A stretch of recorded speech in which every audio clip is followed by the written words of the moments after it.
पाकिस्तानी सियासत में सिंध हाउस बहुत अहमियत का हामिल हो गया है और सिंध हाउस के अंदर मौजूद राजा रियाज की गुफ्तगू आपको सुनवाते हैं जो कि हामिद मीर से हुई है। पहले गुफ्तगू मुलाहिजा कीजिए, उसके बाद एनालिसिस भी होगा इस पर। इस वक्त हम सिंध हाउस में हैं और यहाँ पर कौमी असम्बली के वो अरकान जिनके बारे में कहा जा रहा है कि उनको अगवा किया गया है, हम उनसे बात करने की कोशिश करेंगे और ये उनसे पूछेंगे कि क्या सूरत हाल है यहाँ पे एक्चुअली। अस्सलाम वालेकुम राया साहब, कैसे आप? खैरियत से? Nice to see you here. Thank you very much. ये प्लीज। अस्सलाम वालेकुम, क्या हाल है? खैरियत से? आए राय साहब, बैठे इधर। अच्छा, कल वज़ीर आज़म इमरान खान साहब ने तो जलसे में कहा कि सिंध हाउस में जो है वो नोटों की बोरियां हैं और हॉर्स ट्रेडिंग हो रही है, तो ये नोटों की बोरियां किधर है? हम अपने ज़मीर के मुताबिक वोट देंगे इंशाल्लाह ताला।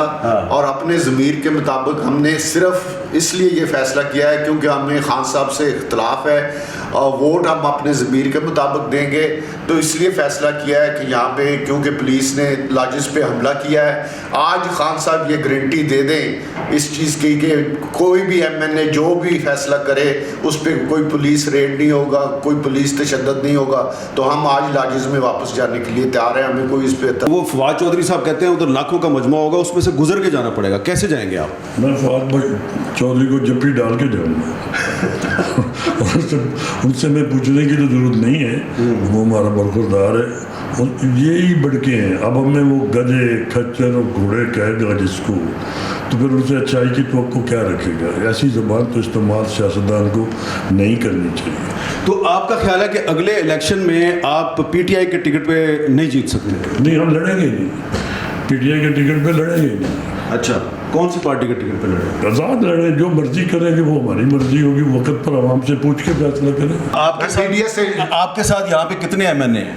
हम इधर 2 दर्जन के करीब लोग मौजूद हैं। 24? जी जनाब। जिनका ताल्लुक PTI से है? जिनका ताल्लुक PTI से है। 24? वो जो परवेज लाई साहब ने कल कहा कि 12 है सिंध हाउस में, तो उनकी इन्फॉर्मेशन ठीक नहीं है। मेरा ख्याल, मैं चौधरी साहब की बहुत इज्जत करता हूँ लेकिन उनकी इन्फॉर्मेशन ठीक नहीं है।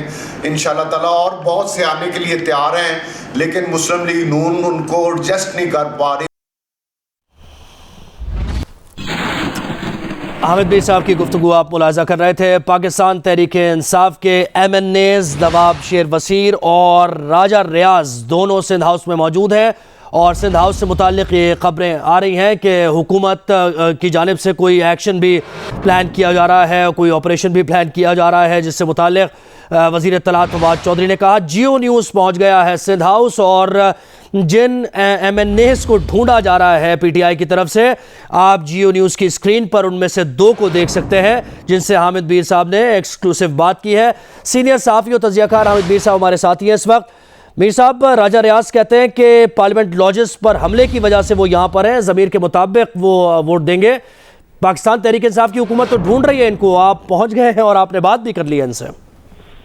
जी देखिए, पहली बात तो ये है कि सिंध हाउस में दाखिल होना काफ़ी मुश्किल काम है, लेकिन क्योंकि राजा रियाज साहब के साथ मेरे कोई 20-22 साल से मैं उनको जानता हूँ, तो जब मुझे पता चला कि वो सिंध हाउस में मुकीम है तो मैंने उनसे रब्ता कायम किया। मैंने कहा, राजा साहब आप तो 1.5-2 साल पहले भी हमारे शो में आए थे और आपने हुकूमत पर तनकीद की थी, तो आप कभी इस तरह अंडरग्राउंड नहीं हुए, तो अभी क्यों अंडरग्राउंड हो गए?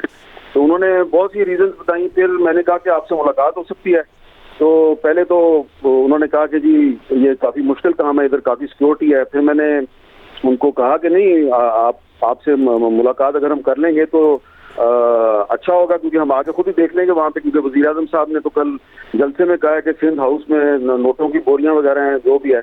बहरहाल फिर आज राजा रियाज साहब और फिर एक और MNA हैं, उन्होंने मुझे अभी कहा है कि उनका नाम डिस्क्लोज नहीं करना, तो मैं उनका मेहमान बन के गया और उनसे मुलाकात की और वहाँ पे नवाब शेर वसीर साहब से भी मेरी मुलाकात हो गई। वो भी फैसलाबाद से PTI के टिकट पे MNA मुंतखब हुए थे। और भी देखें, वहाँ पे सिर्फ PTI के ये अरकान मौजूद नहीं है। राजा रियाज साहब ने कहा है कि तकरीबन 24 अरकान जो हैं वो PTI से मुनहरिफ हो चुके हैं, और लेकिन मैं वहाँ पर पाकिस्तान पीपल्स पार्टी के बहुत से MNAs को मिला हूँ। मैंने बहुत से का लफ्ज़ इसलिए इस्तेमाल किया है कि उनकी तादाद कोई 15-20 के करीब थी, उसमें खवातीन भी थी, उसमें मर्द भी थे। और मैंने काफ़ी टाइम गुजारा है, मैं तकरीबन 12 बजे के करीब गया था और तकरीबन 2-2:30 बजे तक उनके साथ रहा। और वहाँ पर ये कहना गलत नहीं होगा कि काफ़ी खौफो हरास था। जो पीपल्स पार्टी के MNA थे उनसे मैंने पूछा कि आप यहाँ पे क्यों आए हैं, तो वो सब जो है खास तौर पे जो 2-3 खवातीन थी सिंध से वो MNA है, उन्होंने कहा कि उनको फॉलो किया जा रहा था, उनके दरवाजों पे नॉक हो रहा था पार्लियामेंट लॉजेस में, और बड़ी एक पुरसरार सी सूरत हाल थी जिस वजह से वो वहाँ से निकल आए हैं और अब वो सिंध हाउस में मुकीम है सारे। और जो पीपल्स पार्टी के MNAs हैं वो एक अलहदा ब्लॉक में हैं, और तो ये PTI के MNAs हैं, राजा रियाज साहब हैं, नवाब शेर वसीर साहब हैं और लोग हैं, ये एक दूसरे ब्लॉक में। और इंटरेस्टिंग बात यह है कि यहीं पर इसी सिंध हाउस में जो गवर्नर सिंध का लॉज है वो भी वहीं पे है। और जिस जगह पे मैंने राजा रियाज साहब से मुलाकात की है वहाँ से जो गवर्नर साहब की एनेक्सी है वो भी नजर आती है, और गवर्नर साहब जो है वो कल परसों यहीं पर थे। तो बड़ी सिंध हाउस में काफ़ी इंटरेस्टिंग सूरत हाल है, वहाँ पे दाखिल होना काफ़ी मुश्किल है, और सिंध पुलिस का भारी तादाद में वहाँ पे तैनात है। और जो सिंध से पीपल्स पार्टी के MNAs हैं वो रेस्क्यू भी कर रहे हैं वहाँ पर, और अपने लोगों को भी रेस्क्यू किया हुआ है। और ये जो PTI के मुनखरब अरकान हैं इनसे भी इनकी भी प्रोटेक्शन उन्होंने ली हुई है। लेकिन इसके बावजूद जो खवातीन MNAs थी जिनका ताल्लुक पीपल्स पार्टी से था वो मुझे काफ़ी खौफजदा नजर आई, और वो वज़ीर आला सिंध से अपील कर रही थी, फ़ोन कर रही थी उनको कि हमें यहाँ पे बहुत खौफ महसूस हो रहा है, बड़ा थ्रेट किया जा रहा है। तो ये एक बड़ी एक गैर मामूली लेकिन काफ़ी एक अनफॉर्चुनेट सिचुएशन है जो मैंने आज सिंध हाउस में देखी है। देखिए आपने। अच्छा मीर साहब, ये कहिएगा कि 24 अरकान का दावा किया जा रहा है इनकी तरफ से, आपके ज़राए या आपने क्या कुछ देखा, क्या इत्तलात है आपके पास, कितने अरकान हो सकते हैं PTI के यहाँ? देखें, जो परवेज लाई साहब ने कल दावा किया था कि इनके 12 अरकान मिसिंग हैं, तो ये बात मैंने जब राजा रियाज साहब से पूछी तो राजा रियाज साहब ने कहा कि परवेज लाई साहब जो हैं उनके पास पूरी इंफॉर्मेशन नहीं है, पूरी इंफॉर्मेशन जो है वो मेरे पास है। और उन्होंने दावा तो 2 दर्जन अरकान का किया है, लेकिन जो मेरी काउंटिंग है name by name, person by person, मेरी काउंटिंग में तकरीबन वो 20 अभी तक बन रहे हैं। क्योंकि मैंने फिर सिंध हाउस में मुझे काफ़ी सारे शनासा लोग मिल गए, पुराने लोग मिल गए जिनके साथ मेरा काफ़ी पुराना ताल्लुक है, तो मैंने उनसे भी पूछा और भी लोगों से पूछा। तो मेरी काउंटिंग जो है हो सकता है मेरी काउंटिंग गलत हो, मेरी काउंटिंग में तो वो 20 बन रहे हैं PTI वाले, लेकिन राजा साहब जो है वो 24 कह रहे हैं। तो अब ये तो सूरत हाल जो है वो बाद में वाज़ेह होगी। ये मैंने एक और बात आपको बता दूं कि कुछ मैं ऐसे MNAs को भी मिला हूँ वहाँ पे PTI के जो कैमरे पे अभी नहीं आना चाह रहे थे, और उनका ख्याल था कि अभी हमारा बोलना मुनासिब नहीं है और हम मुनासिब वक्त पे बोलेंगे। लेकिन वो सबका एक ही मौक़िफ़ था कि हम पार्लियामेंट लॉजेस में अपने आप को महसूस नहीं कर रहे थे, इसलिए हम पार्लियामेंट लॉजेस को छोड़ के इधर आ गए हैं। और राजा रियाज साहब ने तो साफ कहा है कि अगर इमरान खान साहब गारंटी दें कि पार्लियामेंट लॉजेस महफूज हैं तो वो वापस पार्लियामेंट लॉजेस में आने के लिए तैयार हैं। और यही बात पीपल्स पार्टी के जो MNAs थे वो भी यही बात कर रहे थे कि पार्लियामेंट लॉजेस में एक बहुत एक अदम तहफ़्फ़ुज़ का एहसास पाया जाता है, इसलिए वो सिंध हाउस है। अच्छा, हुकूमती एक्शन से मुताल्लिक मीर साहब फवाद चौधरी से भी सवालात हुए हैं, आज सहाफ़ियों ने सवाल किए हैं। फवाद चौधरी ने जवाब दिया कि रेट के बारे में उनसे पूछा गया कि आप सिंध हाउस पर रेट करने जा रहे हैं, उन्होंने कहा रेट का तो नहीं पता लेकिन सख्त एक्शन होगा कोई। आपने इससे मुताल्लिक पूछा, इनसे तबादला ख्याल हुआ कि वो क्या समझते हैं कि क्यों हुकूमत ये करने जा रही है? देखें, ये एक बड़ा अहम सवाल है। जिन लोगों को सिंध हाउस की लोकेशन और गिरदो नवा का नहीं पता, मैं उनको बता दूं कि सिंध हाउस में जो एंट्रेंस का गेट है, जहां से एंट्रेंस होती है, उसके बिल्कुल सामने चीफ जस्टिस ऑफ पाकिस्तान की रिहाइशगाह है, बिल्कुल सामने चीफ जस्टिस की रिहाइशगाह है। और अगर आप सिंध हाउस में कोई एक्शन करेंगे तो जाहिर बात है आप मेन गेट से अंदर जाएंगे, आप दीवारें फैलांग के तो जा नहीं सकते। दीवारें बहुत ऊंची ऊंची हैं, सिंध हाउस की भी ऊंची हैं, पंजाब हाउस की भी बहुत ऊंची हैं, करीबी कश्मीर हाउस है, बलोचिस्तान हाउस है, तो सबकी दीवारें बहुत ऊंची हैं।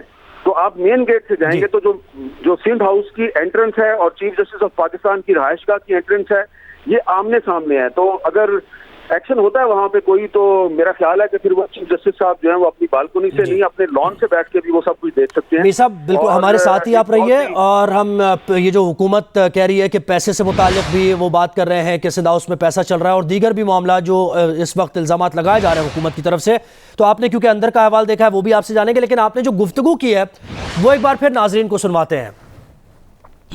अच्छा, कल वज़ीर-ए-आज़म इमरान खान साहब ने तो जलसे में कहा कि सिंध हाउस में जो है वो नोटों की बोरियां हैं और हॉर्स ट्रेडिंग हो रही है, तो ये नोटों की बोरियां किधर हैं? हम अपने ज़मीर के मुताबिक वोट देंगे इंशाल्लाह ताला।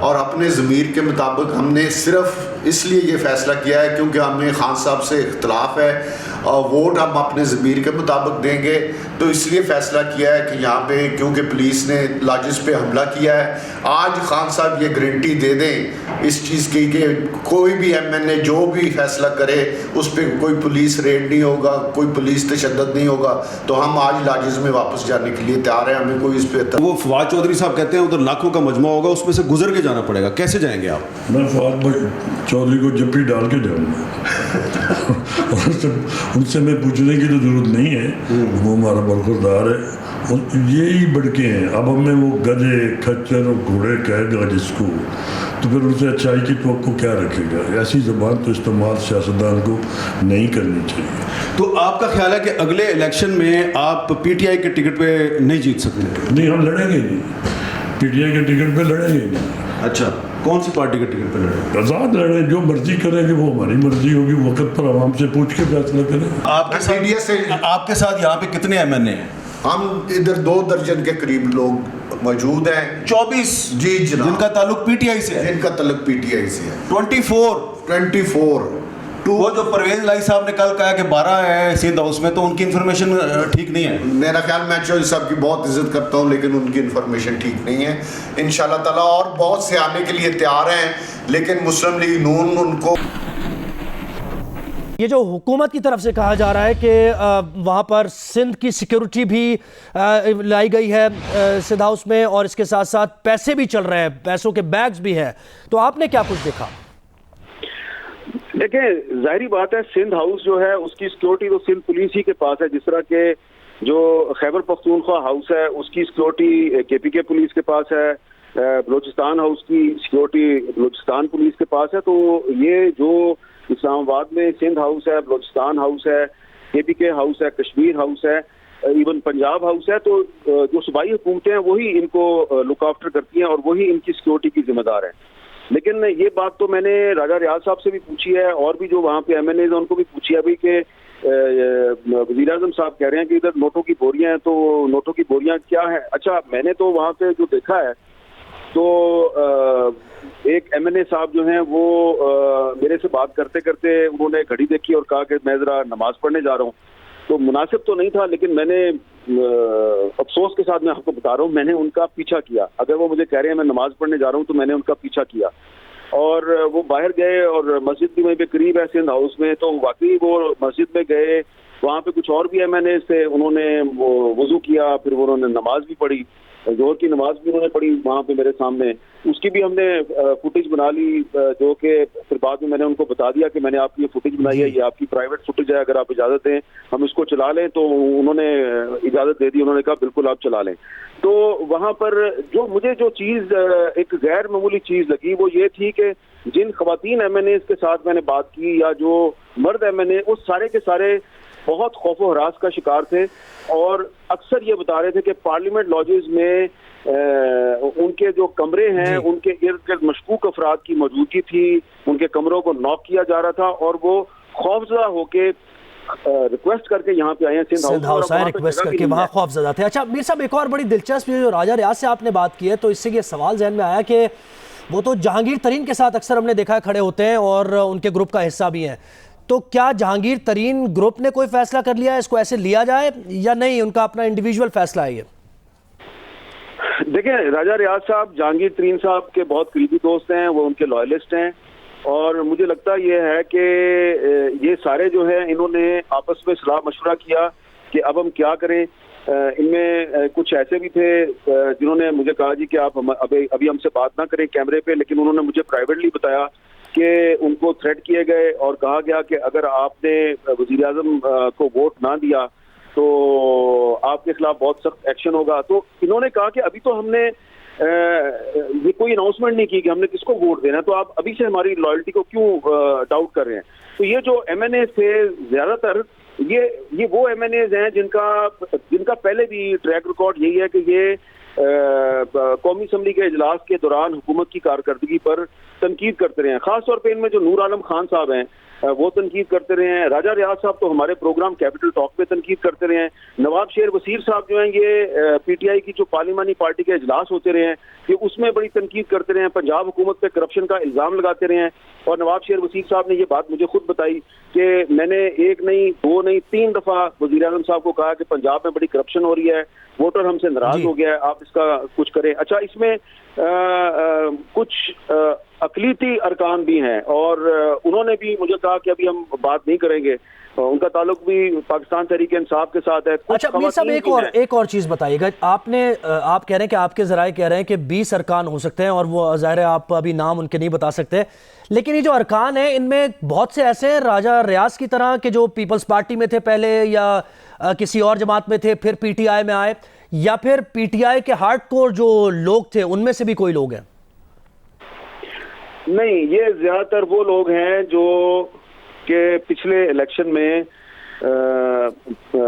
पीपल्स पार्टी में थे, इनमें कुछ मुस्लिम लीग नून में भी थे। मसलन एक MNA साहब जो हैं वो माइनॉरिटी के MNA हैं, तो पिछली गवर्नमेंट थी जो मुस्लिम लीग नून की, तो उस वक्त वो मुस्लिम लीग नून के साथ थे। उसके बाद फिर वो PTI में आ गए हैं, लेकिन आज वो दोबारा मुझे लग रहा था कि शायद फिर वो मुस्लिम लीग नून ही की तरफ जाएंगे। वो जो एक फैमिली का मामला हुआ था इंडिया में, उससे मुताल्लिक उन्होंने काफी आवाज भी उठाई थी। जी जी जी, आप सही पहुंच गए हैं, लेकिन क्योंकि मैं मॉरली बाउंड हूँ, मैं उनका नाम नहीं ले रहा कोई भी। जी। लेकिन इसमें मुस्लिम लीग ऐसे भी हैं जो मुस्लिम लीग नून छोड़ के PTI में गए, इसमें ऐसे भी हैं जो पीपल्स पार्टी छोड़ के मुस्लिम लीग नून में गए, इसमें ऐसे भी हैं जो जनूबी पंजाब सूबा महाज में शामिल थे, आज़ाद हैसियत से कामयाब हुए और फिर PTI में चले गए। तो ये बहुत से लोग हैं और इनमें से कुछ लोग जो हैं उनको भी मैं जानता हूँ, मेरी आज उनसे भी मुलाकात हुई है जो सिंध हाउस में नहीं है, सिंध हाउस से बाहर हैं वो, और सिंध हाउस के बाहर भी मेरी उनसे मुलाकात हुई है और वो ये कह रहे थे कि जी सिंध हाउस जो है वो उससे हम कल तक वहीं पे थे, लेकिन अब हमने सिंध हाउस छोड़ दिया है इसलिए कि हमें खतरा है कि वहाँ पे हुकूमत जो है वो कोई अगर कार्रवाई करेगी तो हमें वो फिर वोट डालने के लिए जो है शायद इजाज़त ना दी जाए। तो इसलिए कुछ ऐसे भी हैं जो सिंध हाउस छोड़ गए हैं, लेकिन वो PTI से बगावत कर चुके हैं। अच्छा मीर साहब, आप तो ज़ाहिर है वो जर्नलिस्टिक एक आपके ऊपर एक जिम्मेदारी भी है कि उसको निभा रहे हैं, आप नाम नहीं बताएंगे, लेकिन कहीं और दीगर ज़राए से भी कुछ खबरें आ रही हैं और तस्वीरें भी ऐसी आ रही हैं जिसमें नूर आलम खान भी सिंध हाउस में नज़र आ रहे हैं और दीगर लोग भी हैं। तो अब आपसे क्या सवाल किया जाए इससे मुताल्लिक, बताइए जो कुछ आप बता सकते हैं। मैंने तो नूर आलम खान साहब का जिक्र कर दिया। नूर आलम खान साहब जो हैं वो जब मैं सिंध हाउस में गया तो वो उस वक्त शायद कोई उनके पास कुछ मेहमान आए हुए थे, तो वो उनके साथ मसरूफ थे और उनको राजा रियाज साहब ने बताया भी कि तो, लेकिन मेरे वो बड़े पुराने दोस्त हैं तो इसलिए, लेकिन मैं उनसे बात नहीं कर सका, लेकिन मुझे ये पता है कि नूर आलम खान भी वहाँ पर मौजूद है और भी कुछ MNA जो है PTI के जिनका ताल्लुक साउथ पंजाब से है, मेरी उनके और साथ जिससे आपकी मुलाकात होती रही उन्होंने उनमें से कुछ ने ये तो नहीं कहा कि सियासी राब्ते होते रहते हैं, लेकिन वो सारे के सारे जो हैं वो मुझे लग रहा था कि पक्के हैं और वो और मीर साहब उनमें से कुछ ने ये तो नहीं आपसे कहा कि वो सियासी मुलाकातें होती रहती हैं और सियासी राब्ते रखने चाहिए, मिलने आए थे? वो ये कहने के लिए तैयार नहीं थे कि हम वोट किधर देंगे, सारे यही कह रहे थे हम अपने ज़मीर के मुताबिक वोट देंगे। अच्छा एक और चीज़ मीर साहब बताइएगा, ये तो सिंध हाउस जो है ये एक्सक्लूसिवली यानी कहा जाए पीपल्स पार्टी का मरकज़ और पीपल्स पार्टी ज़ाहिर है उस पर ही पहला हदफ जरदारी साहब ही हैं, इमरान खान ने भी यही कहा, वज़ीर आज़म ने, लेकिन नून लीग की इसमें एक्टिविटीज़ क्या है? क्योंकि ये तो वो लोग हैं जो सिंध हाउस में है, दीगर भी लोग हैं जिनको तोड़ा जा रहा है और दीगर जमातें उनको देख रही हैं। ये एक बड़ी इंटरेस्टिंग चीज़ है कि जो लोग इस वक्त सिंध हाउस में हैं, पाकिस्तान तहरीक इंसाफ के बागी या मायूस अरकान, जिनमें से राजा रियाज साहब को क्योंकि मैं खुद ज़ाती तौर पे जानता हूं तो उस वजह से मैं उनके पास पहुंच गया, लेकिन बाकी जो कुछ 4-5 MNA थे PTI के जिनके साथ मेरी मुलाकात हुई, जिनका ताल्लुक सेंट्रल पंजाब और साउथ पंजाब के साथ है, तो जैसे ही उन्होंने मुझे देखा तो और मैंने उनसे कहा कि मैं आपके साथ कैमरे पे बात करना चाहता हूं, तो उन्होंने क्लियरेंस के लिए जिन लोगों को फोन किया वो सारे मुस्लिम लीग नून के लोग थे। तो इस तरह मुझे ये पता चला कि इनका राब्ता जो है या इनकी जो इस वक्त वाबस्तगी है वो मुस्लिम लीग नून के साथ है। और ये जो ज्यादातर लोग हैं इस वक्त सिंध हाउस में, ये वो लोग हैं जो लगता मुझे ये है कि अगले इलेक्शन में ये मुस्लिम लीग नून की तरफ जाएंगे। उनमें से एक ऐसे भी हैं जो हो सकता है JUI की तरफ चले जाएं। पीपल्स पार्टी वाले जो है वो मुझे इसमें कम नजर आते हैं, लेकिन सिंध हाउस जो है वो क्योंकि सिंध गवर्नमेंट के कंट्रोल में है और सिंध में पीपल्स पार्टी की हुकूमत है, तो इसलिए फिलहाल इमरान खान साहब का जो है वो टारगेट नंबर 1 आसिफ जरदारी साहब हैं। लेकिन यहाँ पे जो MNAs की अक्सरियत है, मुझे लगता ही है अल्टीमेटली वो। अच्छा मीर साहब, इसमें बड़े पहलू भी निकल रहे हैं और यकीनन आपको मजीद भी ज़हमत देंगे। आप हमारे साथ ही हैं, बड़ी मुश्किल से बकौल आपके अपने के बड़ी मुश्किल से आप सिंध हाउस में दाखिल हुए हैं, क्योंकि सबकी नज़रें जमी हुई थी कि सिंध हाउस में क्या एक्टिविटीज़ हो रही हैं, तो वो आपने एक्सक्लूसिव भी हमें दिखा दी हैं। एक बार फिर सुनवाते हैं नाजरीन को कि आपकी क्या बात हुई है अरकान से।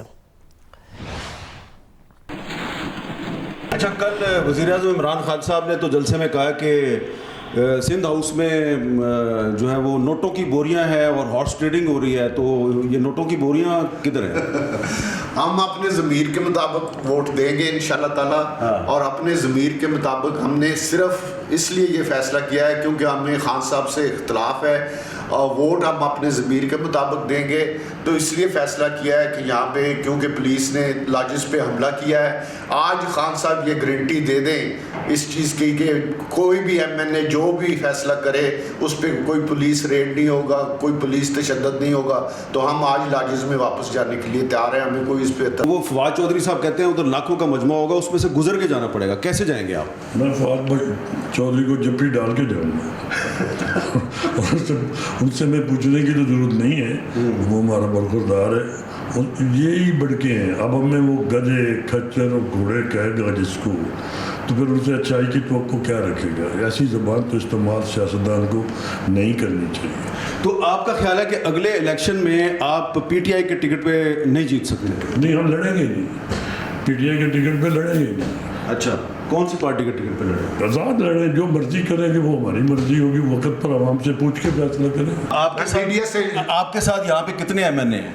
हम इधर 2 दर्जन के करीब लोग मौजूद हैं। 24? जी जनाब। जिनका ताल्लुक PTI से है? जिनका ताल्लुक PTI से है। 24?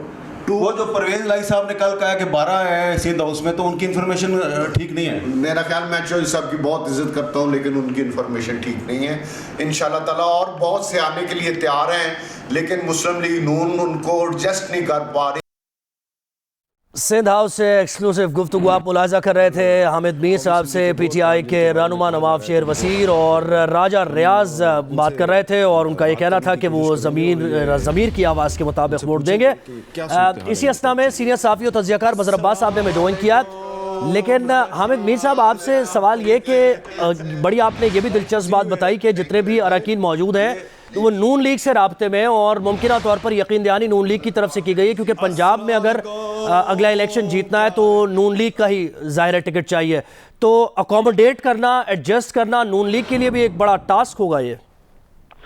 जी देखें, मैं जिन MNAs को मिला हूँ वो उनमें से 3-4 ऐसे थे जब मैंने उनसे कहा कि मैंने आपसे बात करनी है, क्योंकि मेरे साथ राजा साहब ने भी बात की है, नवाब शेर वसीर साहब ने भी बात की है, तो उन्होंने भी मेरे साथ बात की, बल्कि चाय भी पिलाई मुझे एक MNA साहब ने। लेकिन वो चाह रहे थे कि थोड़ा टाइम और गुजर जाए, और फिर उन्होंने मेरे सामने ही कुछ जब लोगों को फ़ोन किया और कहा कि मीर साहब जो हैं वो राजा साहब के जरिए अंदर पहुंच गए हैं, और कुछ और भी जो साथी दोस्त हैं वो भी कोशिश कर रहे हैं अंदर आने की, तो बताएं हम इनसे बात करें या ना करें। तो वो जिन लोगों को फ़ोन कर रहे थे ना, वो मुस्लिम लीग नून के लोग थे, और फिर मैंने भी उनको अपने तौर पर कॉल करके उन लोगों को, जिनके जो मुस्लिम लीग नून के रहनुमा हैं, मेरी भी उनसे बात हुई। मैंने कहा यार इनको बात करने दें आप। तो राजा साहब ने भी मेरे से बात कर ली, शेर वसीर साहब ने भी बात कर ली, कुछ और भी बात करना चाह रहे थे, लेकिन उससे मैंने अंदाजा लगाया कि ये कॉल जो कर रहे हैं तो ये मुस्लिम लीग नून वालों को कर रहे हैं। लेकिन मेरी इत्तला के मुताबिक जो लोग जो 24 का फिगर राजा साहब दे रहे हैं, उसमें कुछ पीपल्स पार्टी के कांटेक्ट में भी हैं और उसमें एक या दो जो है उनका ताल्लुक राब्ता काफ लीग के साथ भी है, चौधरी परवेज लाई साहब के साथ भी है। हो सकता है परवेज लाई साहब को जो इन्फॉर्मेशन मिली है वो उन्हीं लोगों के जरिए मिली है, लेकिन ज्यादातर जो ये MNAs हैं जो इस वक्त सिंध हाउस में हैं और PTI के टिकट पर पिछले इलेक्शन में कामयाब हुए थे, ज्यादातर जो है मुझे उनका रुझान जो है वो मुस्लिम लीग नून की तरफ लगा। जी मीर साहब हमारे साथ ही रहिए। मर साहब आप कहिएगा, अब मीर साहब ने एक्सक्लूसिव गुफ्तगू की है इन PTI के अरकान से और PTI दूसरी तरफ हुकूमत ये कह रही है कि सिंध हाउस में खरीदो फरोख्त जारी है, हॉर्स ट्रेडिंग जारी है और फिर मुमकिन तौर पे किसी एक्शन को भी प्लान कर रहे हैं। फवाद चौधरी ने कहा, सारी सूरत हाल को कैसे देख रहे हैं आप? देखिए, अफसोसनाक सूरत हाल है ये, किसी भी तरीके से ऐसी सूरत हाल नहीं है जिसे हम जमहूरियत के लिए कोई बहुत नेक शगुन कहें, लेकिन ये पहली मर्तबा नहीं हो रहा। बात को भी छोड़ते हैं अगर हम तो पिछले 3.5 साल में सेनेट में क्या होता रहा है, यानी उस वक्त PTI का मौक़िफ़ क्या रहा है और आज PTI का मौक़िफ़ क्या है। सेनेट में जब हासिल बिजंजो साहब का इलेक्शन था उसमें कितने लोग जब खड़े हुए थे तो वो अपोजिशन के साथ थे और जब बैठे और वोट दिया तो वो कहीं और वोट पड़ गया और उस वक्त PTI के लोगों ने कहा कि उन लोगों ने अपने ज़मीर के मुताबिक वोट दिया है।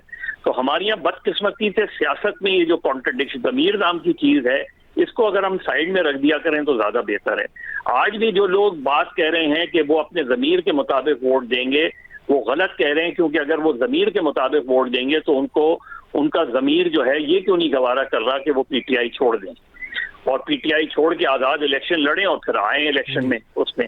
तो मेरे ख्याल में कि आज यही कॉन्ट्रडिक्शंस हैं, यही तजादात हैं हमारी सियासी जमातों के कि कल के एक्शन को हम जस्टिफाइड कर रहे थे जब चेयरमैन सेनेट के खिलाफ वोट ऑफ नो कॉन्फिडेंस आई, जब सेनेट के इलेक्शन हुए, जब चेयरमैन सेनेट का इलेक्शन हुआ, जब leader of the opposition senate का यूसुफ रजा गिलानी साहब का हुआ, उस वक्त हम इन चीजों को ज़मीर के मुताबिक कह रहे थे और आज वही PTI एक दूसरा मौक़िफ़ इख्तियार कर रही है और आज जो पीपल्स पार्टी या नून लीग जो या अपोजिशन जो मौक़िफ़ इख्तियार कर रही है, तो मेरे ख्याल में सबसे ज्यादा इस पूरे प्रोसेस का जो नुकसान है वो डेमोक्रेसी को हो रहा है।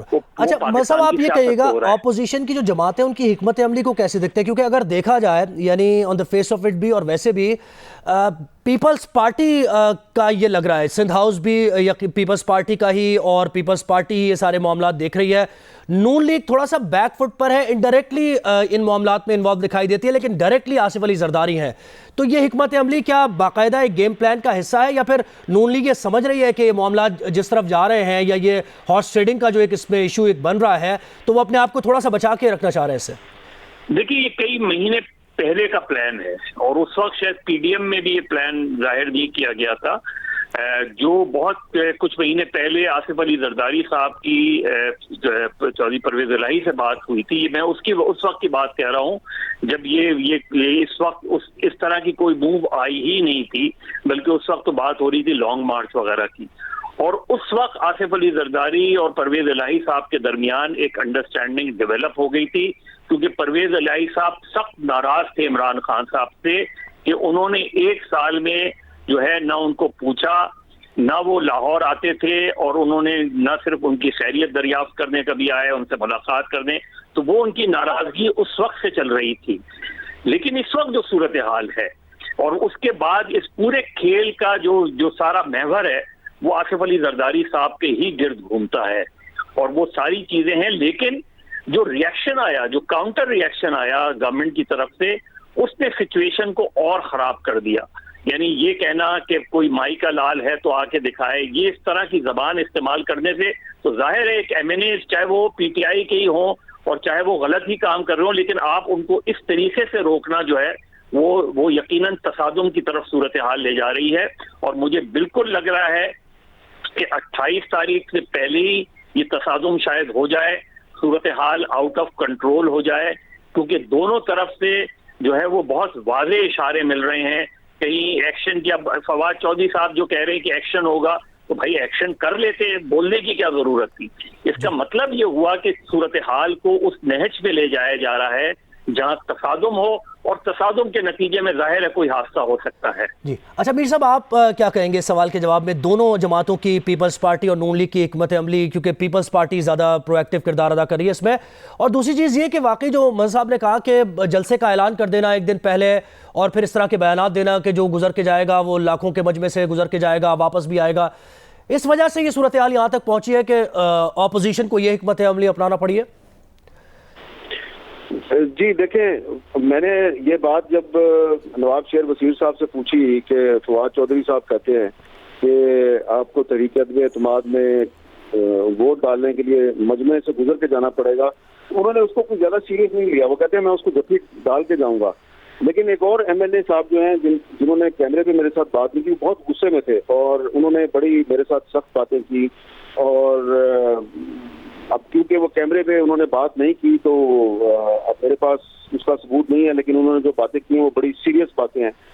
और वो ये कहते हैं जी कि फवाद चौधरी साहब जिन लोगों को साथ बिठा के प्रेस कॉन्फ्रेंस करते हैं वो भी हमें मैसेजेस भेज रहे हैं कि हमारी भी बात करें आप मुस्लिम लीग नून वालों के साथ। लेकिन मुस्लिम लीग नून जो है वो उनके पास अपने भी MNA हैं, अपने भी बहुत से लोग हैं, तो वो हमें इनको एडजस्ट नहीं कर सकते। और कुछ मुझे ऐसा महसूस हुआ है कि जो लोग वहाँ पे मौजूद हैं सिंध हाउस में, वो जो वुज़रा साहिबान हैं, 2 या 3 वुज़रा साहिबान के बारे में मुझे ये महसूस हुआ कि वो भी उनके राब्ते में है, लेकिन वो उनको इनकरेज नहीं कर रहे, क्योंकि वजह यह है कि पंजाब में मुस्लिम लीग नून के पास इतनी गुंजाइश नहीं है लोगों को एडजस्ट करने की। तो ये शायद इमरान खान साहब जो हैं वो इस चीज़ को उनके पास या तो इन्फॉर्मेशन नहीं थी या उन्होंने इसका एहसास नहीं किया कि जो मजमा वो लगाएंगे वो तो पार्लियामेंट हाउस के बाहर होगा, लेकिन जो वोटिंग है वो पार्लियामेंट हाउस के अंदर होनी है। मीर साहब, इन दोनों जमातों का बताइएगा, नून लीग ये जो हॉर्स ट्रेडिंग का जो मुमकिन तौर पर टैग है, इससे अपने आप को एक हिकमत अमली के तहत बचा के रखना चाह रही है, ऐसा ही है या फिर दोनों जमातें एक साथ ही और एक ही स्पीड के साथ? ये जो आज मेरी भी एक्सेस हो गई है और भी कुछ लोग जो है वो उनके साथ बात हो गई है। ये दरअसल कल जो शहबाज शरीफ साहब ने हमें इंटरव्यू दिया था, जिसमें मैंने जब उनसे हॉर्स ट्रेडिंग का सवाल किया तो उन्होंने ये कहा कि अगर साबित हो जाए कि मैं हॉर्स ट्रेडिंग में मुलव्वस हूँ या मैंने एक पैसा भी किसी को दिया है तो मैं सियासत छोड़ दूंगा। ये जो उन्होंने दावा किया ना, उसके बाद ये मुमकिन हुआ है इन लोगों का हमारे साथ बात करना। जाहिर बात है राजा रियाज साहब ने भी किसी से पूछा होगा ना, क्योंकि मैं भी 2-3 दिन से कोशिश कर रहा था कि मेरी उनसे बात हो जाए। तो कल रात को जो शहबाज शरीफ साहब ने जो इंटरव्यू में बात किया है, मेरा ख्याल है उसके बाद फिर इन लोगों ने उनको कहा है कि अब जबकि शहबाज साहब ने भी कह दिया कि हॉर्स ट्रेडिंग नहीं हो रही और आप इसको साबित नहीं कर सकते, तो आप हमें भी ये मौका दें। तो इसलिए शायद 1-2 जो हैं उन्होंने हमारे साथ बात कर ली है, और जब उनको मेरे साथ बात करते देखा तो फिर कुछ और लोग जो हैं वो भी तैयार हो गए। तो मुझे लगता यह है कि आने वाले दिनों में कुछ और लोग भी जो हैं जो कि PTI के टिकट पे इलेक्ट हुए थे पिछले इलेक्शन में, और इस वक्त वो सिंध हाउस में मौजूद हैं, कुछ सिंध हाउस के बाहर भी मौजूद हैं। 1-2 दिन में कुछ और लोग भी सामने आ जाएंगे, और ऐसी सूरत में इमरान खान साहब जो हैं वो सिर्फ ये कहकर अब इनको डरा नहीं सकेंगे कि जनाब आप को लाखों के मजमे के अंदर से गुजर के जाना पड़ेगा। ये देखें, ये रिएक्शन हुआ है, ये जो उन्होंने धमकी दी ना फवाद चौधरी साहब ने, ये उसका रिएक्शन हुआ है। और ये लोग जो हैं ये अब इसका जवाब दे रहे हैं फवाद चौधरी साहब को कि ठीक है आप लगाएं मजमा और हम उस मजमे में से गुजर के जाएंगे। और राजा रियाज साहब जो है उनकी तफसीली गुफ्तगू तो रात को 8 बजे कैपिटल टॉक में चलेगी, लेकिन उन्होंने भी मुझे यही कहा कि अगर वो मजमा लगाएंगे तो हम भी मजमा लगाएंगे। मैंने कहा आप कौन सा मजमा लगाएंगे? तो उन्होंने कहा हम भी बंदे लेके आएंगे। मैंने कहा वो तो मुस्लिम लीग नून ने ऐलान किया है। तो उन्होंने कहा मुस्लिम लीग नून ने अपना ऐलान किया है, लेकिन आपका क्या ख्याल है कि मेरे हल्के के लोग मेरे साथ नहीं है? मैं अपने हल्के के लोगों को भी बुलाऊंगा और मेरे साथ भी लोग जो हैं वो पार्लियामेंट हाउस के गेट तक जाएंगे। तो ये जो एक हुकूमत ने ये जो एक टैक्टिक इस्तेमाल किया, एक हिकमत अमली इख्तियार की कि हम 27 मार्च को एक बड़ा जलसा रखेंगे, और उसके जवाब में ये हिकमत अमली बनाई गई है। सीनियर्स जी हमारे साथ वो जो टैक्टिक है वो फेल हो गया जी। हमारे साथी रहिए अमीर साहब। सीनियर साफ़ी और तजज़ियाकार सलीम साफ़ी साहब ने हमें ज्वाइन किया। साफ़ी साहब, यकीनन सारी सूरत हाल आपके सामने ही होगी, आप देख भी रहे होंगे। ये कहिएगा, इत्तलात ऐसी आ रही है कि आज रात तक ये तमाम अराकीन जो है ये बाकायदा एक प्रेस कॉन्फ्रेंस के ज़रिए ये ऐलान भी करेंगे कि वो अपोजिशन के हक़ में मुमकिन तौर पर वोट डालेंगे, लेकिन ऐसा लगता नहीं है कि होगा, क्योंकि अगर वो ऐसा ऐलान कर देंगे तो ये तो कमिट कर दिया जाएगा उनकी तरफ से और फिर पार्टी उनके खिलाफ एक्शन लेने की मजाज होगी। नहीं, देखिए, ऐलान तो शायद वो करें या ना करें, और उसके लिए वो मुनासिब वक्त का इंतखाब खुद करेंगे। लेकिन ये बात मीर साहब की बिल्कुल दुरुस्त है कि सिर्फ ये लोग नहीं होंगे। मसलन मेरी इत्तला ये थी कि 13 मेंबरान मुस्लिम लीग नून के साथ बात बना चुके हैं, 4 मौलाना के साथ बात बना चुके हैं और 5 जरदारी साहब के साथ बात बना चुके हैं। लेकिन हर एक के साथ पाइपलाइन में और भी हैं। और अब जब परवेज इलाही साहब की पोजीशन वाज़ेह हो जाएगी तो उसके बाद तो मुझे लगता है कि MNAs के साथ साथ वज़रा के भी दूसरे कैंप में जाने का सिलसिला शुरू हो जाएगा। और ख़ुद इमरान खान साहब को भी अगर आप उनकी ट्वीट देखें, उनके बयानात देखें, तो इमरान खान साहब खुद भी बेहतर जानते हैं कि जी बहर सूरत यानी इत्तेहादी साथ ना भी हो तो भी अपोजिशन की तादाद पूरी है, और अगर इत्तेहादी साथ दे दे तो उस सूरत में तो फिर मामला बहुत आगे निकल जाएगा। जी, साफ़ी साहब हमारे साथ रहिए। सीनियर सहाफ़ी और तज्ज़ियाकार शाहज़ेब खानज़ादा ने हमें ज्वाइन किया। शाहज़ेब, आप कहिएगा, ये वैसे तो नर्व्स का ही गेम है और इसको मद्देनज़र रखते हुए ये खबर आना इस वक्त के सिंध हाउस में 20 अरकान हामिद मीर साहब के मुताबिक, और उनका दावा तो 24 का है, मौजूद हैं, तो इत्तेहादियों के लिए एक फ़ैसला करना उसमें मदद मिल जाएगी और किस तरफ उन्हें जाना है ये ज़रा वाज़ेह हो जाएगी सूरत हाल।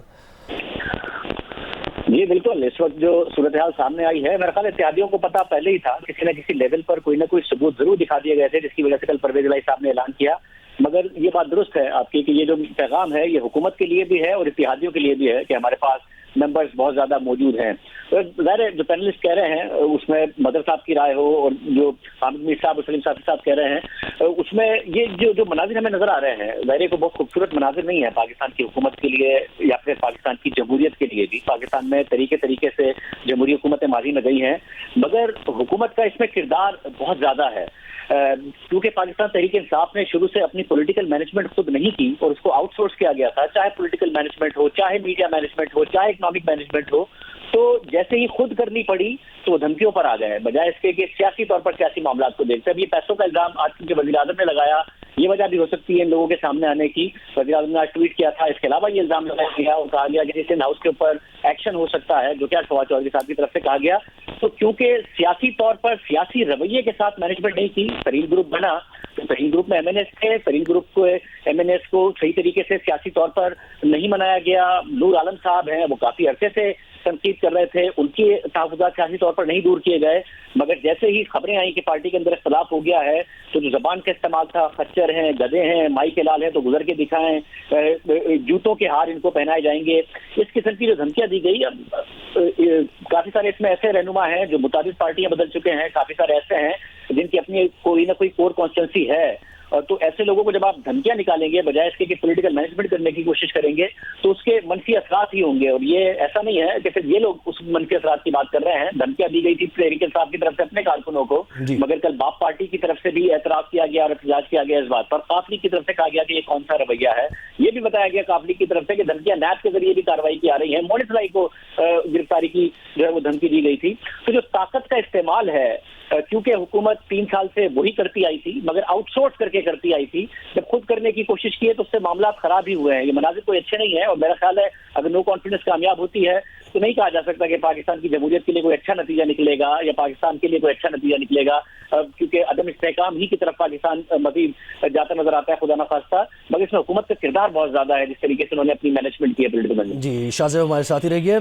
हामिद मीर साहब, आप ये कहिएगा क्या हो रहा है, कौन कर रहा है, कैसे हो रही, सब आपने बता दिया, आगे क्या हो सकता है इस सारी सूरत हाल को मद्देनजर रखते हुए हुकूमत क्या कर सकती है और अपोजिशन की क्या हिकमत अमली हो सकती है आने वाले वक्त में? देखिए, अभी तक तो हुकूमत की तरफ से जो कुछ भी किया गया है वो प्रोडक्टिव साबित नहीं हुआ, वो नतीजा खेज साबित नहीं हुआ, बल्कि उसका रिएक्शन हुआ है।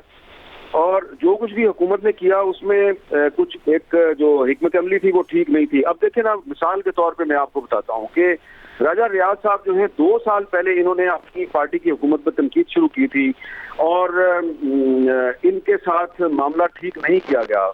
एक दफा वज़ीर आज़म ने इनको बुलाया जरूर, इनको कहा कि मैं आपके गिले शिकवे दूर करूंगा, लेकिन इनके गिले शिकवे दूर नहीं हुए। इसी तरह नूर आलम खान जो हैं वो कौमी असम्बली के इजलास में भी बोलते रहे, हमारे शो पे भी आके बोलते रहे, लेकिन उनकी शिकायत को किसी ने एड्रेस नहीं किया और इनको टेकन फॉर ग्रांटेड लिया गया।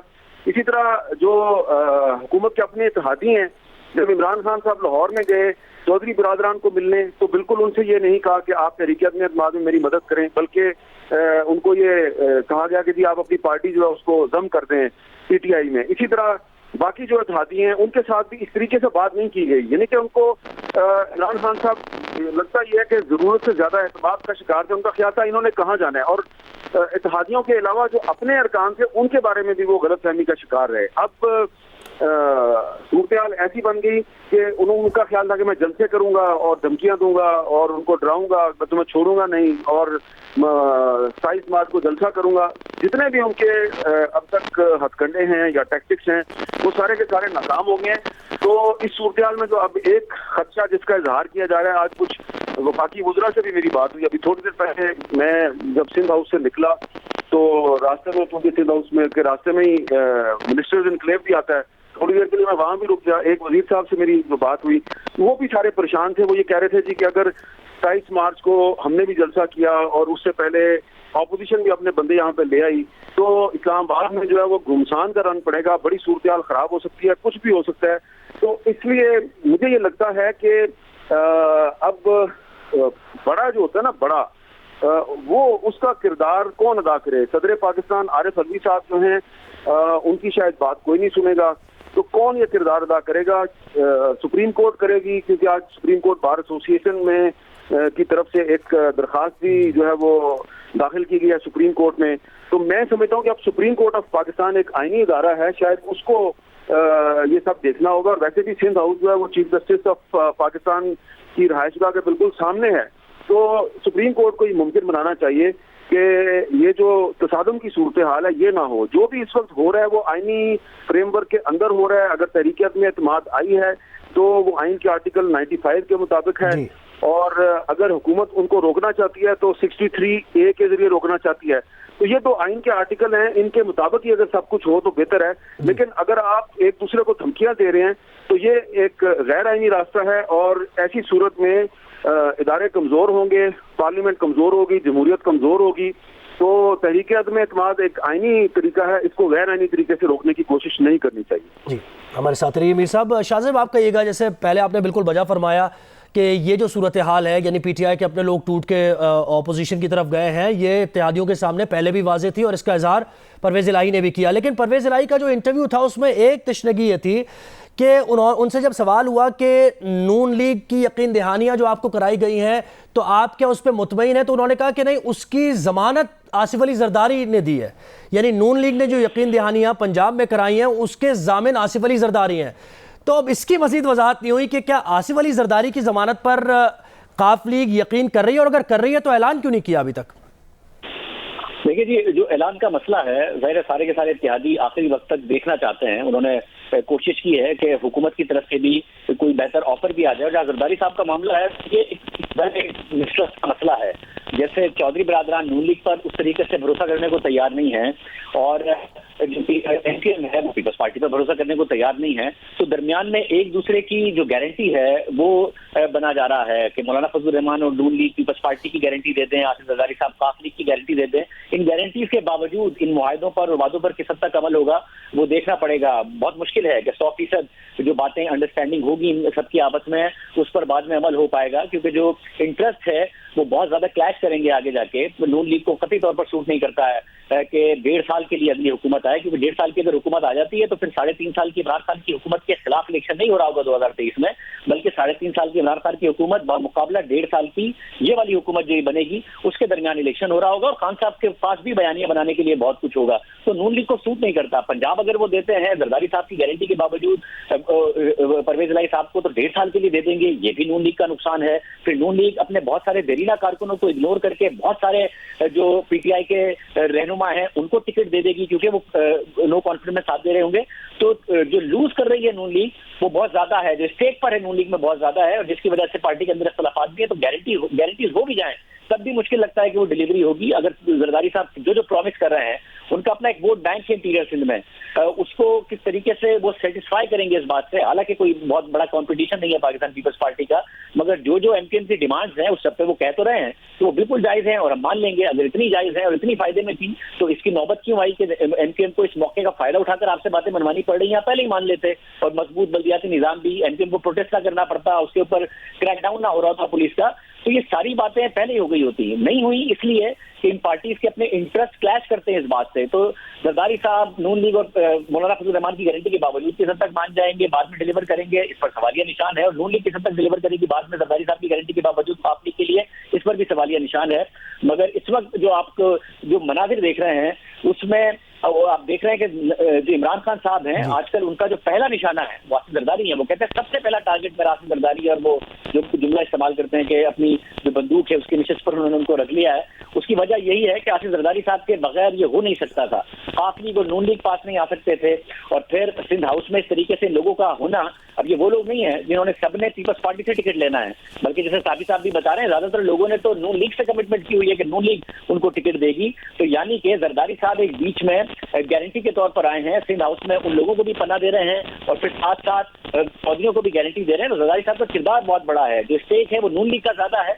फायदा भी अगर हुकूमत जाती है और फौरी इलेक्शन होते हैं तो नून लीग का ज्यादा है, मगर जो किरदार है वो जरदारी साहब का ज्यादा है, जिसकी वजह से इमरान खान साहब को गुस्सा भी जरदारी साहब पे बिल्कुल। शाहजेब खानजादा हमारे साथ रहिए, सलीम साफी, हामिद मीर साहब, मजहर अब्बास साहब हमारे साथ हैं और मुनी फारूक भी हमें ज्वाइन करेंगे। लेकिन क्या एक्सक्लूसिव गुफ्तगू हुई है हामिद मीर साहब की सिंध हाउस में अरकान पीटीआई से, वो एक बार फिर सुनिए। तो हम आज लाजिज में वापस जाने के लिए तैयार हैं, हमें कोई इस पे वो फवाद चौधरी साहब कहते हैं उधर लाखों का मजमा होगा, उसमें से गुजर के जाना पड़ेगा, कैसे जाएंगे आप? मैं फवाद चौधरी को जप्पी डाल के जाऊँगा उनसे मैं पूछने की तो जरूरत नहीं है, वो हमारा बरखुरदार है, यही बढ़के हैं। अब हमें वो गधे खच्चर और घोड़े कहेगा जिसको, तो फिर उनसे अच्छाई की तो क्या रखेगा? ऐसी ज़बान तो इस्तेमाल सियासतदान को नहीं करनी चाहिए। तो आपका ख्याल है कि अगले इलेक्शन में आप पीटीआई के टिकट पे नहीं जीत सकते? नहीं, हम लड़ेंगे नहीं, पीटीआई के टिकट पे लड़ेंगे नहीं। अच्छा, कौन सी पार्टी के टिकट पे लड़ेंगे? आज़ाद लड़े, जो मर्जी करेंगे वो हमारी मर्जी होगी, वक्त पर आवाम से पूछ के फैसला करें। आपके साथ यहाँ पे कितने एमएनए हैं? हम इधर 2 दर्जन के करीब लोग मौजूद हैं। 24 जी जनाब, जिनका ताल्लुक पीटीआई से है? जिनका ताल्लुक पीटीआई से है। 24 वो जो परवेज इलाही साहब ने कल कहा कि 12 है सिंध हाउस में, तो उनकी इन्फॉर्मेशन ठीक नहीं है। मेरा ख्याल, मैं चौधरी साहब की बहुत इज्जत करता हूं लेकिन उनकी इन्फॉर्मेशन ठीक नहीं है। इंशाल्लाह ताला और बहुत से आने के लिए तैयार हैं, लेकिन मुस्लिम लीग नून उनको एडजस्ट नहीं कर पा रही। हामिद मीर साहब की गुफ्तगू आप मुलाहिजा कर रहे थे, बार बार हामिद मीर साहब ने पूछा और उन्होंने कहा 24 अरकान हैं। और ये अब आप सिंध हाउस के कुछ दीगर जगहों पे मनाजिर चल रहे हैं वो आपको दिखा रहे हैं हम। सिंध हाउस के अंदर के ये मनाजिर हैं और आज न्यूज़ के एक्सक्लूसिव मनाजिर हैं सिंध हाउस के जो आप देख रहे हैं। और ये आज न्यूज़ के एक्सक्लूसिव मनाजिर आप देख रहे थे सिंध हाउस के। और हामिद मीर साहब ने भी एक्सक्लूसिव गुफ्तगू की है राजा रियाज से और दीगर अरकान असम्बली से। सलीम साफी साहब, आप ये कहिएगा कि राजा रियाज तो अब जो इंटरव्यू हो गया उनका हामिद मीर साहब ने कर लिया है, वो तो कमिट कर चुके हैं कि वो ऑपोजिशन को वोट देंगे। गो कि अभी वक्त आएगा वोट डालने का तो पता चलेगा किसके हक में वो हाथ उठाते हैं, जाते हैं, नहीं जाते, लेकिन ये कमिट कर चुके हैं वो कि वो सिंध हाउस में बैठे हुए हैं और वो ऑपोजिशन के हक में वोट देंगे, उन्होंने कहा भी। लेकिन जहांगीर तरीन ग्रुप जिसके साथ ये खड़े होते हैं उन्होंने अभी फैसला नहीं किया है, तो आपकी इत्तलात इससे मुताल्लिक क्या है? नहीं, जहांगीर तरीन क्यों फैसला नहीं कर चुके हैं? अमलन तो जहांगीर तरीन के साथ जो कुछ हुआ, तो जहांगीर तरीन को पिछले 3 महीने से इमरान खान उनको गिरफ्तार करने में लगे हुए थे और उनको कुछ और लोग बचा रहे थे। तो जहांगीर तरीन के अगर दिल से पूछें तो जाहिर बात है कि उनके ख्यालात तो बहुत पीक पे हैं, लेकिन अमलन उसका ज़ुबानी इजहार और एतराफ़ उसके लिए वो मुनासिब वक्त का इंतज़ार कर रहे हैं। और इसी तरह जो ये लोग थे, मसलन नूर आलम खान और ये बहुत सारे लोग, ये अरसा दराज से तपे हुए बैठे हुए थे। खुद ये परवेज खटक जिनके जरिए आजकल वो मिन्नत तरला कर रहे हैं, तो परवेज खटक को भी तो पिछले 3-3.5 साल में आजम खान के जरिए बहुत ज्यादा ह्यूमिलिएट किया गया। इत्तेहादी जितने भी हैं साफी साहब, बड़ी अहम एक पेशरफ्त है, थोड़ा सा तवक्कुफ कीजिए। नाम सामने आ गए हैं जो कि सिंध हाउस में है, और वो नाम कौन कौन से हैं पाकिस्तान तहरीक इंसाफ के, वो जानेंगे। अयाज अकबर यूसुफजई ने हमें ज्वाइन किया है। अयाज, कहिएगा कौन कौन है पाकिस्तान तहरीक इंसाफ के अरकान सिंध हाउस में इस वक्त? देखिए जी, वज़ीर आज़म को एक रिपोर्ट पेश की गई है सिविल इदारे की जानिब से, जिसमें जो नाम सामने आए हैं उससे PTI के राजा रियाज जो सामने आ भी गए हैं, नवाब शेर वसान, राना कासिम नून, गफ्फार भट्टू इस वक्त सिंध हाउस में मौजूद हैं। सिविल इदारे की रिपोर्ट के मुताबिक नूर आलम खान और इसके साथ साथ रियाज वजारी, बासित बुखारी, ख्वाजा शिराज भी सिंध हाउस में मुकीम है। इसी तरह अहमद हसन देर, नजरत पठान और वजी अकरम भी सिंध हाउस में मौजूद हैं। ये वो MNAs हैं जिनकी रिपोर्ट जो है वो सिविल इदारे ने वज़ीर आज़म को अभी पेश की है। कुछ MNAs तो मीडिया पर आ गए हैं, लेकिन कुछ MNAs अभी मीडिया पर सामने नहीं आए, जिनकी एक तफसीली रिपोर्ट आज ही वज़ीर आज़म ने जो हंगामी इजलास तलब किया था, उस इजलास में वज़ीर आज़म ने सिविल इदारे को जिम्मेदारी सौंपी थी कि फिल फोर्स सिंध हाउस के अंदर से जो इतलात हैं, जो फिगर्स हैं, वो वज़ीर आज़म से शेयर किए जाएँ। और अब हमें जो है वो कंफर्म किया गया है एक ज़राए के मुताबिक कि वज़ीर आज़म को वो रिपोर्ट सिविल इदारे ने पेश कर दी है, जिसमें ये नाम सामने आए हैं, जिसमें कुछ नाम तो इस वक्त TV पे सामने भी हैं। राजा रियाज है, नवाब शेर वसान है, और नवाब शेर वसीर है, राना कासिम नून है, गफ्फार भट्टू ये इस वक्त मौजूद है। साथ नूर आलम खान जो इस वक्त मीडिया पर भी आ चुके हैं, रियाज मजारी है, बासित बुखारी है, ख्वाजा शिराज का नाम भी उस रिपोर्ट में शामिल है। कितने नाम है अयाज अकबर? 12 नाम है टोटल या 11?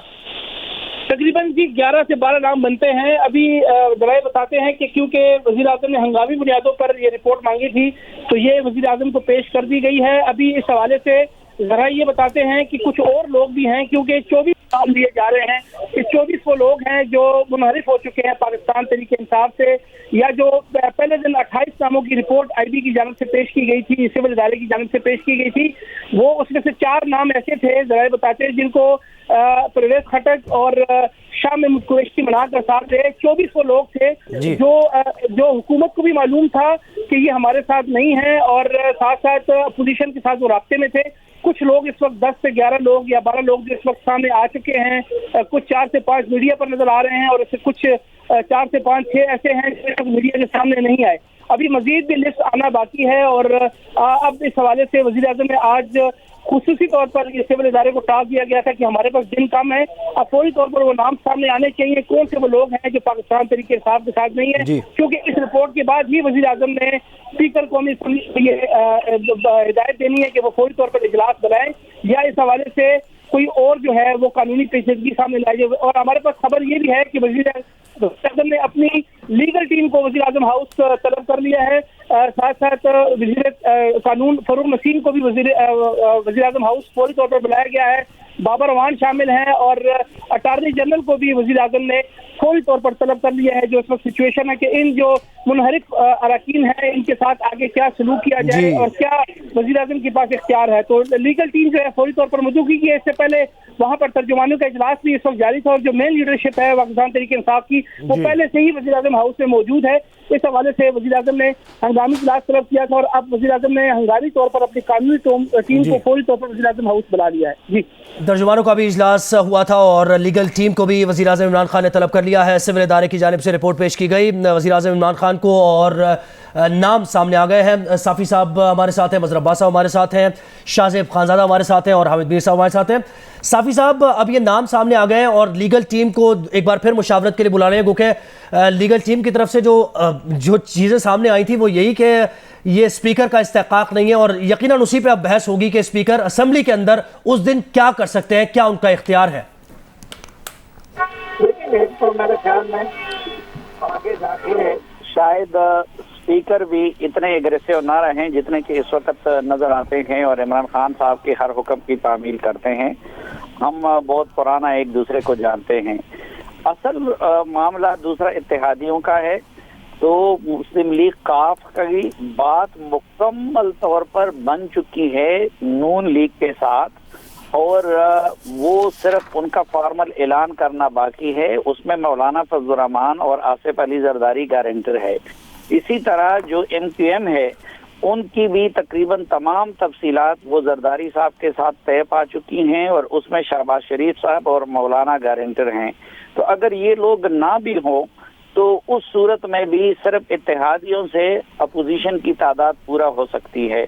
और फिर मैं बार बार इस बात का जिक्र कर रहा हूँ कि ये लोग दर्जनों में बढ़ सकते हैं। वजह उसकी ये है, बुनियादी वजह तो एक ये थी कि जिसकी तरफ पहले इशारा किया शाहजेब खानजादा ने, कि माजी में ये काम इमरान खान साहब और इन लोगों ने खुद किए ही नहीं है।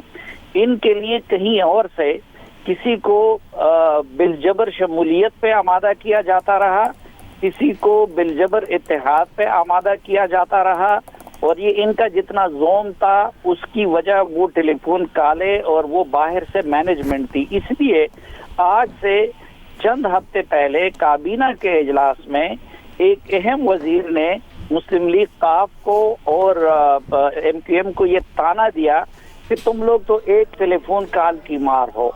अब असल मसला वो है कि वो टेलीफोन कॉल आना बंद हो गई है, वो न्यूट्रल हो गए हैं, और इमरान खान साहब ने पहले धमकियों का तरीका भी इस्तेमाल किया, और फिर मिन्नत तरले का तरीका पहले असद उमर और परवेज खटक के जरिए करते रहे, फिर परवेज खटक के जरिए अकेले उनको भेजते रहे। और मेरी इत्तला ये है कि उनकी तरफ से आखिरी पैगाम उनको यही मिला है कि जी हम ना कॉल करेंगे और हम ना फरीक बनने को तैयार है। अब जब वो जो लोग जिन्होंने ये सब बिसात इमरान खान के लिए बिछाई हुई थी, जब वो मुदाखलत करने को तैयार नहीं है, तो उस सूरत में MNA भी हजारों ऐसे हैं कि जो बड़े इस दौरान बेवकत किए गए हैं और वो अपने इंतकाम से भरे बैठे हुए हैं। और इसी तरह इवन इत्तेहादियों की भी ये हाल है, जिसका कुछ इजहार चौधरी परवेज इलाही ने अपनी गुफ्तगू में किया भी। MQM वाले क्या खुशी से इस इत्तेहाद में बैठे हुए थे, और फिर दूसरी तरफ क्योंकि ये अखलाकियात की सियासत नहीं हो रही है, ये पावर गेम है। ना मुस्लिम लीग नून अखलाकियात का मुजाहरा कर रही है, ना पीपल्स पार्टी कर रही है, ना हुकूमत कर रही है। तो जब वो मैनेज करने वाली ताकत ने हाथ उठा लिया है और उस बेसाकी ने अपने आप को हटा दिया है, तो अब इस हुकूमत को कोई मौजज़ा ही बचा सकती है, और ये इन सब लोगों को एहसास है। इसलिए मैं कहता हूँ कि ये तादाद बढ़ती जाएगी, घट नहीं सकती। आपके ख्याल में ये तादाद अब घटेगी नहीं, बढ़ती जाएगी? सिंध हाउस के एक्सक्लूसिव मनाज़िर जियो न्यूज़ सबसे पहले आपके सामने लेकर आया है। हामिद मीर साहब ने अंदर जाकर सिंध हाउस के वहाँ पर जो MNAs मौजूद थे उनसे गुफ्तगू भी की। राजा रियाज के मुताबिक 24 अरकान ऐसे हैं। जियो न्यूज़ ऐसे 11 नाम सामने लेकर आया है जो मुनहरिफ है अपनी पार्टी से। मुनीब, आपकी तरफ आएंगे, क्या ये 11 MNAs ही हैं या ये तादाद 24 भी हो सकती है? आपके पास क्या खबर है? बिस्मिल्लाहिर्रहमानिर्रहीम, बहुत शुक्रिया आपका। देखिए, ये तादाद एज वी स्पीक बढ़ भी सकती है, ये साफी साहब भी दुरुस्त कह रहे थे, और जो एक्सक्लूसिवली हामिद मीर साहब की गुफ्तगू हुई है राजा रियाज साहब से, ये कोई अब शायद हैरानी वाला एलिमेंट इसके अंदर रहा ही नहीं है। और हम सब का मेरे ख्याल में एक मामले पे तो कम से कम कंसेंसस है कि इमरान खान साहब की हुकूमत को जो एक सहूलत हासिल रही है पिछले 4 सालों में, वो अब नहीं है। जाहिर बात है, जब नहीं है तो ये सियासी लड़ाई इमरान खान साहब जो कि आदी नहीं है उस सियासी लड़ाई की रवायती तौर पर लड़ने के, उनके लिए अब बहुत मुश्किल है इस हुकूमत को सस्टेन करना, बचाना। अब वज़रा के अगर बयानबाजी या उनके भड़कों को देखा जाए तो फिर तो आप कह सकते हैं कि नहीं, अभी भी बड़ा दमखम है। इमरान खान साहब ने 27 तारीख के जलसे का ऑप्शन भी इसीलिए लिया है कि वो कहीं बताना चाहते हैं कि बेशक मैं ऐवान के अंदर मात खा जाऊं, लेकिन मेरी असल ताकत सड़कों के ऊपर मेरे वर्कर्स हैं, मेरे सपोर्टर्स हैं। और ये बात दुरुस्त है कि इत्तेहादी आज की डेवलपमेंट के बाद, और अगर ये 24 का फिगर है और ये अगर इन्फ्लेट करता जाता है, बढ़ता जाता है सारा, और तो इत्तेहादी भी कोई फाइनल ब्लो इस हुकूमत को दे देंगे आइंदा आने वाले मेरे ख्याल में 1 या 2 दिन के अंदर। क्योंकि अब सूरत हाल वाज़ेह हो रही है कि जिस इत्तेहाद का वो हिस्सा है वो इत्तेहाद या वो इत्तेहाद की हुकूमत अब शायद रहेगी नहीं। अगर ये मुनहरिफ इनकान इमरान खान साहब के खिलाफ वोट कर जाते हैं तो इत्तेहादी अगर वक्त पर अपना फैसला नहीं करते तो जाहिर बात है उनको कुछ सियासी नुकसान भी हो सकते हैं, अगली डिस्पेंसेशन के अंदर उनका हिस्सा कम हो सकता है। लेकिन ये बात दुरुस्त है कि ये पावर पॉलिटिक्स है, जिसमें इस वक्त कोई मॉरल्स की बात कोई नहीं कर रहा, ना ही कोई अखलाकियात की बात कर रहा है। और अनकरीब आपको शायद पता चलेगा कि जो लास्ट डिच एफर्ट है इमरान खान साहब की, कहीं से उनकी सरकार की या उनके कैबिनेट के मिनिस्टर्स की वो मदद हासिल करें, वहां से भी तकरीबन जवाब हो चुका है। और शायद अब हालात मुख्तलिफ है इमरान खान साहब के लिए, इस तरह मुख्तलिफ है जिस तरह उनको आदत नहीं रही। ये उनके लिए एक नया एक्सपीरियंस है कि अपने आप को बचाने के लिए, अपनी हुकूमत को बचाने के लिए वो तनहा कोशिश कर रहे हैं। ठीक, आपसे इसके बारे में अब हुकूमत के पास लीगल ऑप्शंस क्या मौजूद हैं मौजूदा सूरत हाल से निपटने के लिए, उसके बारे में सवाल करेंगे। सिंध हाउस के मनाजिर इस वक्त आप अपनी टेलीविजन स्क्रीन पर देख सकते हैं, जहां पर senior anchor person Hamid Mir साहब वहां पर गए और वहां पर मुनहरिफ अरकान से बातचीत भी की। मुनीब, मौजूदा सूरत हाल से निपटने के लिए चूंकि आप भी कह रहे हैं कि अब इमरान खान साहब तनहा मुकाबला करेंगे, लीगल ऑप्शंस क्या हो सकती हैं हुकूमत के पास इस वक्त? देखिए, कानूनी ऑप्शन जिसके लिए वज़ीर आज़म कोशिश कर रहे हैं कि वो एक स्ट्रेच कर दें एक आर्टिकल 63A की इंटरप्रिटेशन को, वो ये चाह रहे हैं कि किसी सॉरी मुनीब, आपको यहाँ पर रोकेंगे, एक डेवलपमेंट है जिससे आगाह करना है। ये वो मनाजिर हम इस वक्त टेलीविजन स्क्रीन पर दिखा सकते हैं, सिंध हाउस के ये एक्सक्लूसिव मनाजिर हैं। हामिद मीर साहब यहाँ पर वो मुनहरिफ अरकान से गुफ्तगू कर रहे हैं, ये खवातीन हैं जिनसे बातचीत कर रहे हैं जो कि अपनी पार्टी से नाराज हैं। पार्लियामेंट लॉजेस में जो वाकया पेश आया उसके बाद उन्होंने खुलम खुला अल्फाज में इजहार किया अपनी नाराजगी का, और ये मुनहरिफ अरकान हैं PTI के। ये आप देख सकते हैं सिंध हाउस के मनाजिर जहां पर अरकान वुजू कर रहे हैं। इससे पहले कुछ खवातीन अरकान थी जो हमने आपको दिखाई। एक्सक्लूसिव मनाजिर इस वक्त आप अपनी जियो न्यूज़ की स्क्रीन पर देख सकते हैं। नमाज पढ़ रहे हैं, सिंध हाउस के अंदर की मस्जिद है जहां पर मुनहरिफ अरकान नमाज अदा करें। इससे पहले जो आपने मनाजिर देखे उसमें वुजू कर रहे थे, ये तमाम वो मुनहरिफ अरकान हैं जो कि सिंध हाउस में मौजूद हैं। सिंध हाउस की मस्जिद के ये मनाजिर हैं जहां पर ये मुनहरिफ अरकान नमाज अदा कर रहे हैं। एक्सक्लूसिव मनाजिर हैं, जियो न्यूज़ पर आप देख सकते हैं। ये वो तमाम मुनहरिफ अरकान हैं अपनी पार्टी से जिन्होंने खुले अल्फाज में आज अपनी नाराज़गी का, अपने मुनहरिफ होने का इजहार किया है। और ये सिंध हाउस के मनाजिर, मस्जिद के मनाजिर जहां पर मर्द और खवातीन अरकान इस वक्त नमाज अदा कर रहे हैं।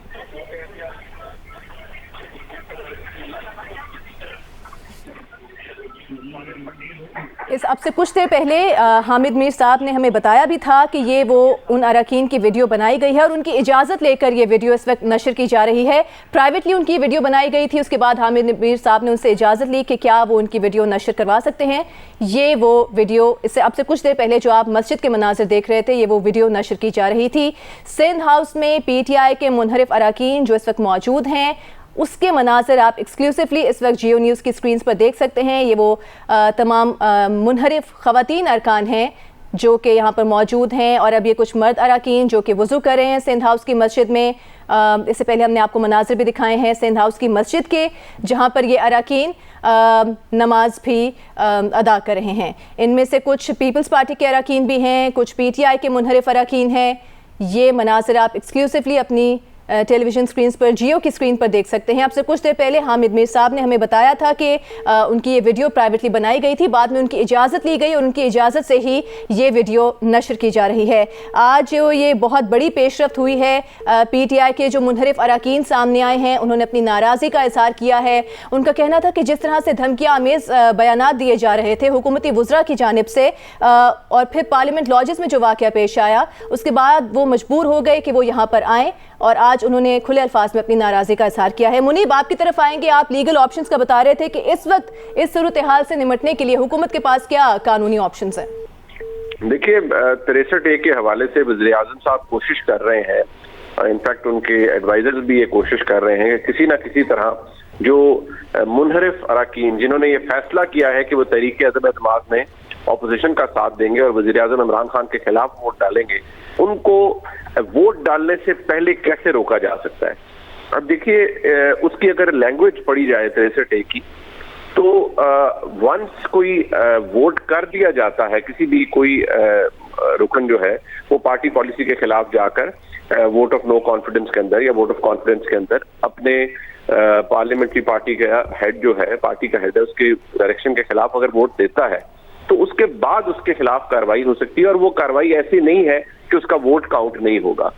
कोशिश पाकिस्तान तहरीक इंसाफ ने बहुत कोशिश की है कि किसी न किसी तरह उसको ये मानी दे दिया जाए कि नहीं, वोट ही काउंट नहीं होगा और जैसे ही वोट कास्ट होगा तो वो रुकन जो है वो रीसीट हो जाएगा। ऐसा कुछ नहीं है, एक प्रोसेस है। पहले शो कॉज दिया जाता है, शो कॉज का जवाब है, फिर स्पीकर ऑफिस जो कि एक पोस्ट ऑफिस का किरदार है उसका, वो मामला इलेक्शन कमीशन को भेजता है। इलेक्शन कमीशन फिर उसके ऊपर फैसला करता है जिसके खिलाफ सुप्रीम कोर्ट में अपील की जा सकती है।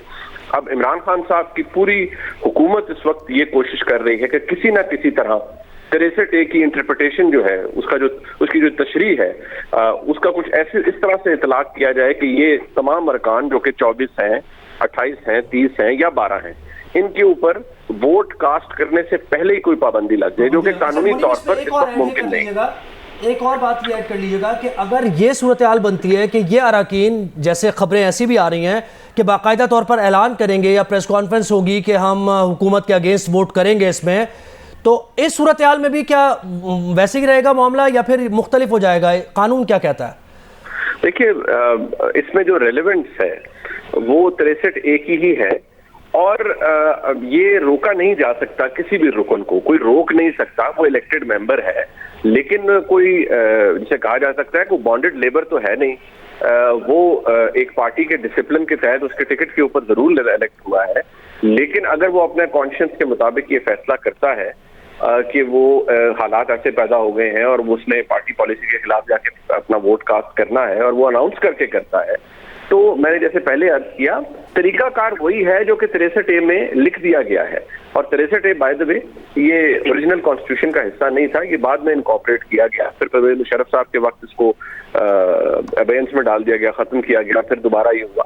तो गुजारिश ये है कि ये इसकी अहमियत अपनी जगह मौजूद है। फर्क जो मर्जी आप उसको तशरीह कर लें, जो लिख दिया गया है आर्टिकल 63A के अंदर वो वही है कि बेशक कोई अनाउंस करके करे, उस दिन इमर्ज हो और छुपकर बताए कि पहले बिल्कुल किसी को ना बताए कि मैंने वोट वज़ीर आज़म के खिलाफ करना है, उस दिन वोट कर दे वज़ीर आज़म के खिलाफ, जिस तरीके से भी करे। आर्टिकल 63A का तर्जुमा, उसकी तशरीह नहीं बदलेगी। वोट काउंट होगा, उसके बाद इमरान खान साहब कितना स्पीडी एक्शन लेंगे, ना ही वो शो कॉज के पीरियड को बाईपास कर सकते हैं, ना ही स्पीकर के पास ये अथॉरिटी है कि वो उसी वक्त किसी को डीसीट कर सकता है। नहीं, डीसीट करने के लिए इलेक्शन कमीशन को लिखा जाएगा और फिर इलेक्शन कमीशन उसके ऊपर फैसला देगा, जिसका मैंने पहले अर्ज किया कि उसका फैसला सुप्रीम कोर्ट में जाता है, चैलेंज हो सकता है। लेकिन ये पूरा प्रोसेस ऐसा है कि जो 1 दिन या 2 दिन या 4 दिन में मुकम्मल नहीं हो सकता। इसके लिए एटलीस्ट कम से कम अगर आप बहुत एक्सपीडिशियसली भी कोई काम करते हैं तो उसके अंदर हफ्ते 2 हफ्ते रिक्वायर्ड है, लेकिन उस वक्त तक बहुत देर हो चुकी होगी। मज़हर साहब, हालात इस नहज तक पहुंचे हैं कि आज वज़ीर आज़म खुद भी देख रहे होंगे कि इस तरह के उनके ही MNAs खुलम खुला नाराज़गी का इजहार करें। हम ये देखते आए थे, माजी में बहुत सारी ऐसी खबरें सामने आती थी कि MNAs अपने तहफ़्फ़ुज़ात का इजहार करते थे, हमें वक्त नहीं देते प्राइम मिनिस्टर साहब। आपको लगता है कि गुज़िश्ता कुछ हफ्तों में बड़े बुरे तरीके से मिस हैंडल की गई है सिचुएशन? पार्लियामेंट लॉजेस वाला मामला हमारे सामने है, फिर वफाकी वज़रा के बयानात के 10 लाख लोगों के मजमे से गुजर के जाना पड़ेगा जिसको वोट करना होगा उस दिन। ये ज्यादा रोल प्ले किया इस तरह के बयानात ने, धमकियां में इस बयानात ने, कि हालात इस नहज तक पहुंच गए? और आपको लगता है कि ये सियासी जंग जीतने की पोजीशन में हैं अब इमरान खान साहब? देखिए, अभी जितने हमारे तजज़ियाकार बात कर रहे थे वो उस चीज की बात कर रहे थे जो एक्शन अभी हुआ नहीं है, लेकिन सिंध में तो वो एक्शन हो गया। सिंध में तो 4 PTI के MPs ने पीपल्स पार्टी के सेनेटर को वोट दे दिया, आज तक उनको शो कॉज नोटिस तक इश्यू नहीं हुआ। उनके खिलाफ कार्रवाई क्यों नहीं हुई? जिन्होंने वोट डालने के बाहर आकर भी खुलकर कहा, ये नहीं कि उन्होंने कोई ढके छुपे अल्फाज में कहा, तो उनके खिलाफ तो अभी तक कोई कार्रवाई नहीं हुई। ये दरअसल मरकज में, जिस तरह अभी सलीम साफी साहब कह रहे थे कि जो अरकान PTI में लाए गए थे वो अरकान बाहर निकल आ रहे हैं, यानी ये बाप पार्ट 2 है, इसको आप बाप पार्ट 2 कह सकते हैं। यानी उस वक्त जब बाप बन रही थी उस वक्त गालिबन इमरान खान साहब भी और PTI भी इत्मीनान का इजहार कर रही थी क्योंकि उससे सियासी फायदा हो रहा था उनको। उसके बाद चेयरमैन सेनेट का इलेक्शन हुआ, वही बाप के लोग जो मुस्लिम लीग नून में रहा करते थे उन्होंने भी तो अपना जमीन ही बेचा होगा ना। तो उसके बाद क्या हुआ? उसके बाद वो बाप जो है हिस्सा बनी गवर्नमेंट का, उसको गवर्नमेंट का हिस्सा बनाया गया। तो जब जमीन फरोशी की बात आती है तो फिर कहीं पूरी आप पार्लियामेंट उठा के देख लें, जमातों को उठा के देख लें, इस मुल्क का अलमिया यही रहा है कि पार्टियां बनाई गई हैं और तोड़ी गई हैं। जब आपको नुकसान हो रहा होता है तो आप जैसे आप ये कह रहे हैं कि बाप पार्ट 2 है और ये फ्लोर क्रॉसिंग हो रही है और ये हॉर्स ट्रेडिंग हो रही है, तो फिर इसका मतलब ये है कि आइन की जो स्पिरिट है वो तो पामाल हो गई, उसको तो एब्रोगेट कर दिया गया। महमल सरफराज ने भी हमें ज्वाइन किया। महमल, आप सिंध हाउस से होकर अभी आई हैं, वहां क्या मनाजिर आप देख रही थी?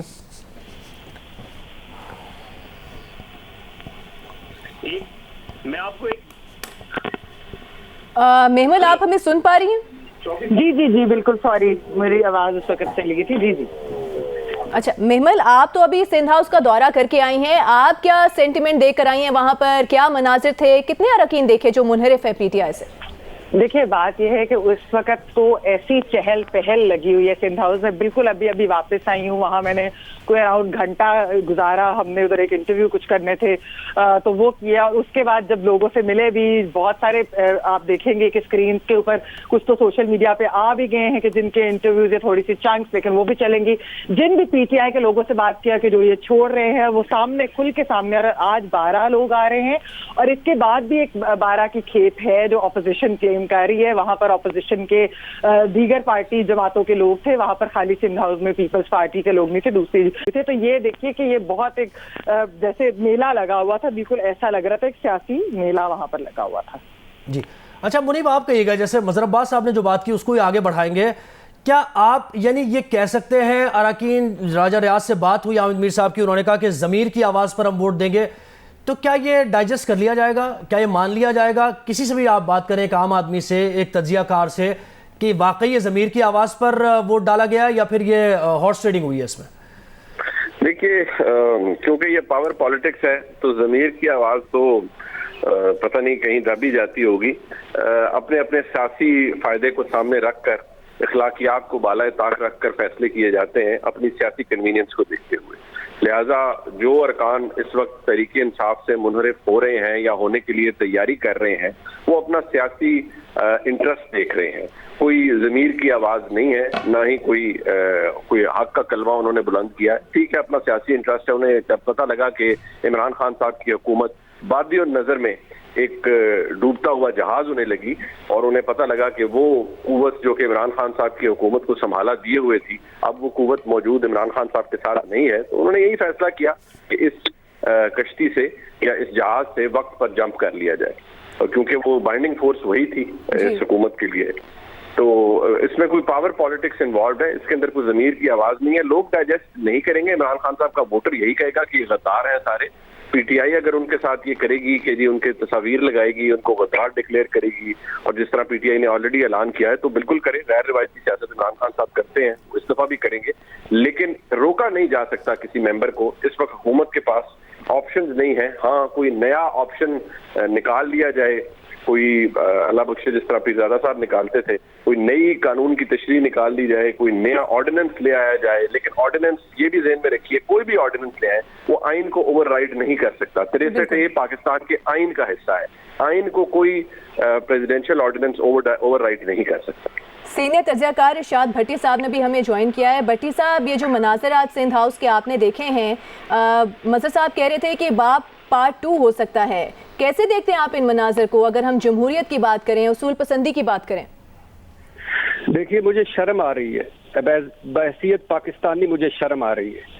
इन सारों के, अगर ये सिंध हाउस में पाकिस्तान तहरीक इंसाफ के MNAs मौजूद हैं, इन्हें वहां से निकाल कर इनको जुलूस की शक्ल में शाराए दस्तूर पर फिराएं और इनके पीछे नारे मारें, जय भुट्टो, ये है बीबी का मिशन, ये है बिलावल भुट्टो की जमहूरियत, ये है PDM, ये है सिविलियन बालादस्ती, ये है वोट की इज्जत। कुछ शर्म, कुछ हया, रुक जाओ। छांगा मांगा से सबक नहीं सीखा? पेट्रियाट ग्रुप जब बना था सबक नहीं सीखा? जब आप रोते थे इमरान खान के 2018 में इमरान खान के धड़ा आ रहे हैं, तोड़े जा रहे हैं, तो आज फिर आप तोड़ रहे हो। किस लिए रखा हुआ है सिंध हाउस में? तब इमरान खान साहब को एतराज नहीं था, तो आज क्या इमरान खान साहब का एतराज करना बनता है? आज मैं इमरान खान की बिहाफ पे कुछ उनका तर्जमान नहीं बोल रहा, मैं इरशाद भट्टी बोल रहा हूँ, मैं एज ए पाकिस्तानी बोल रहा हूँ। मुझे शर्म आ रही है, कल भी शर्म आई थी, आज भी शर्म आ रही है, और शर्म इस बात पे आ रही है कि ये सबक नहीं सीखते। ये इमरान खान को सिर्फ घर भिजवाना है, बस यही है आपकी जमहूरियत, यही है आपकी वोट की इज्जत, यही है आपका सारा कुछ। ये कहाँ गए बीबी साहिबा के मिशन, कहाँ गए जी भुट्टो के नारे, कहाँ गए वो नवाज शरीफ साहब जो वोट की इज्जत दे लोटों को नहीं लेंगे। इनको बाहर निकालें सिंध हाउस से, इनकी मूर्तियां बनाएं और इनकी मूर्तियां बनाकर पूरे पाकिस्तान में लगाएं। ये आपका, इसलिए आपने ये पूरा जो जल से सजाए हुए थे, जलूस निकाल रहे थे, रैलियां निकाल रहे थे, ये जमहूरी हक के तरीके अदब इत्माद का क्या आइन कहता है? क्या आइन असूल मंतक और अखलाकियात के बगैर आइन रहता है?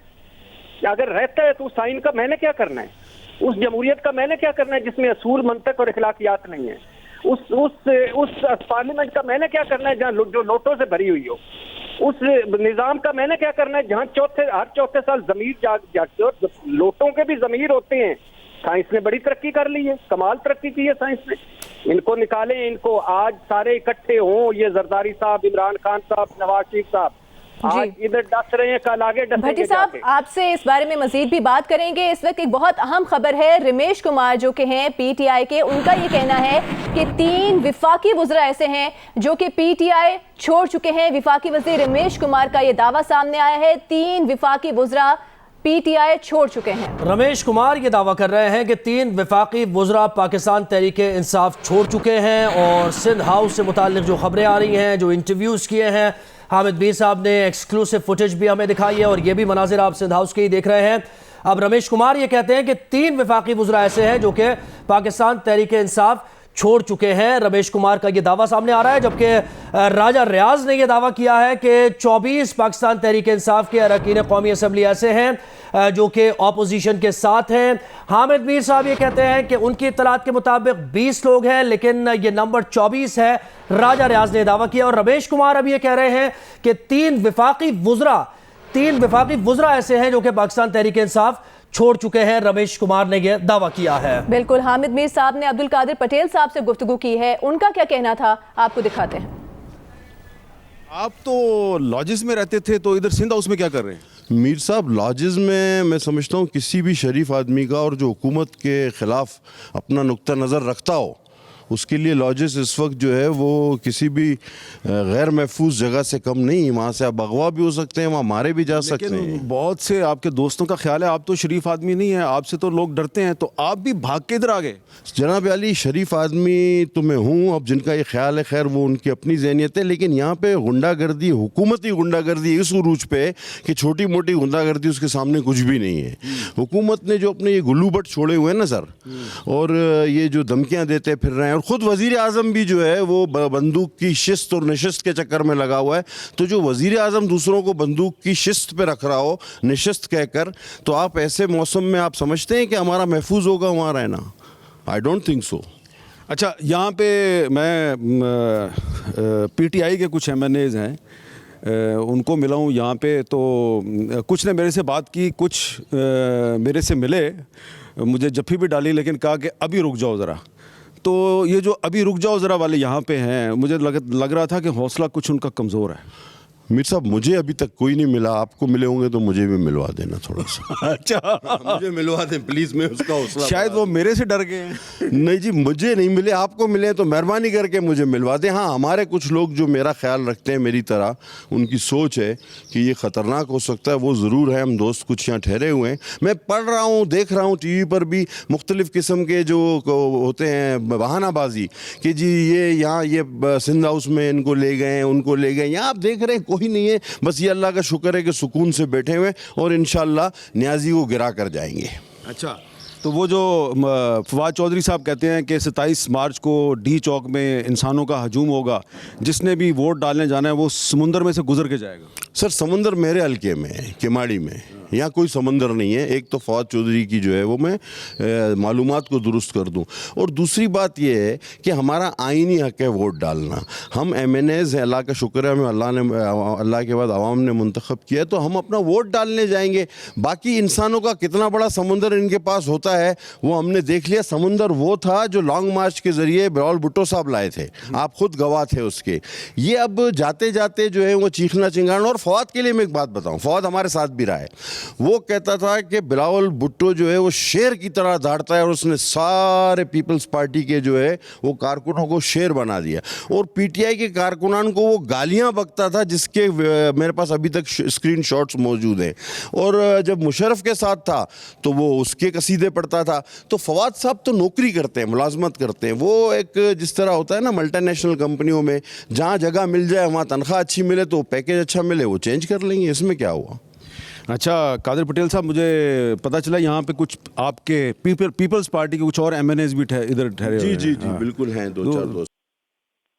हामिद मीर साहब खुसूसी गुफ्तगू कर रहे थे कादिर पटेल से सिंध हाउस में, और कादिर पटेल पाकिस्तान तहरीक इंसाफ की हुकूमत पर तनकीद तो कर ही रहे थे। उनका ये कहना है कि समंदर वो था जो बिलावल भुट्टो जरदारी लेकर आए थे। फवाद चौधरी से मुतालिक भी उन्होंने कहा जब वो हमारी पार्टी में थे तो वो बिलावल भुट्टो जरदारी को शेर कहते थे। लेकिन जो अहम खबर आई है वो ये कि एमएनए रमेश कुमार ने यह दावा किया है कि 3 वफाकी वज़रा ऐसे हैं जो कि पाकिस्तान तहरीक इंसाफ छोड़ चुके हैं, और इसी पर हमारा तज्जिया जारी है। सिंध हाउस खबरों में था, मरकज़ निगाह था सिंध हाउस, और हुकूमत की तरफ से कहा जा रहा था कि सिंध हाउस में ख़रीदो फरोख्त हो रही है।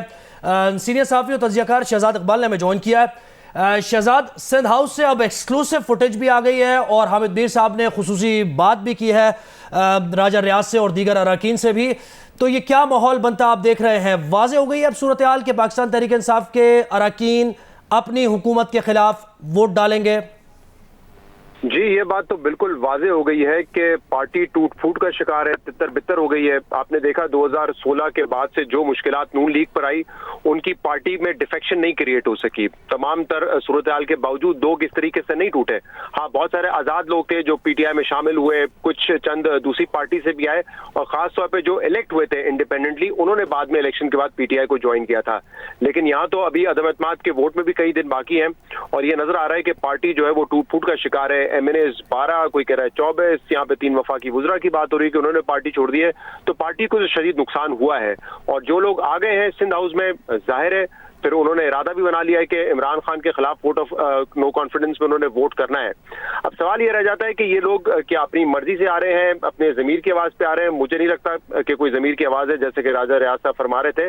पावर पॉलिटिक्स है, अपना मफाद देखना है, सियासी मुस्तकबिल देखना है, और उस बुनियाद पे फैसले हो रहे हैं। ये बात कि क्या पैसा चला है, जो वजीर आजम इमरान खान कह रहे हैं या फवाद चौधरी अपने ट्वीट में कह रहे हैं कि 18 से 20 करोड़ है पैसा लगा है, तो उसका कोई सबूत तो इस वक्त हमारे पास नहीं है। अगर हुकूमत सबूत पेश कर सकती है तो करे। लेकिन ये बात तो है कि माजी में जो सेनेट के इंतखाबात होते हैं उसमें पैसा चलता रहा है, कुरान की कस्में चलती हैं, तलाक पे कस्में होती हैं, तरह तरह की चीजें इस्तेमाल की जाती हैं लोगों की लॉयल्टी खरीदने के लिए। तो ये माजी में तो हमने देखा है, बल्कि अभी जो 2021 वाला सेनेट का इलेक्शन था उसमें भी आपने देखा कि यूसुफ रजा गिलानी साहब के साहबजादे की कुछ वीडियोस भी सामने आई, जिसपे इलेक्शन कमीशन ने के नोटिस में भी वो बात लाई गई, वहां से कोई एक्शन नहीं हुआ।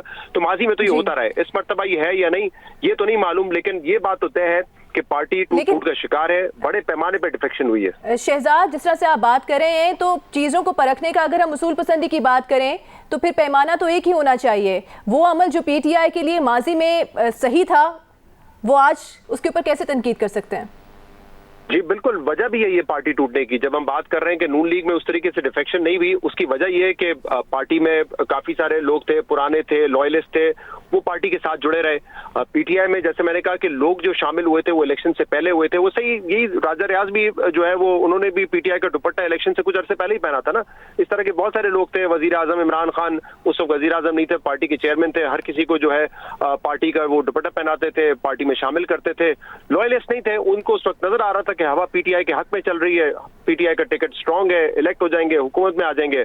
अब उनको ये नजर आ रहा है गालिबन कि हुकूमत कमजोर है, शायद किसी और का टिकट बेहतर होगा, किसी और के साथ लॉयल्टी बेहतर होगी।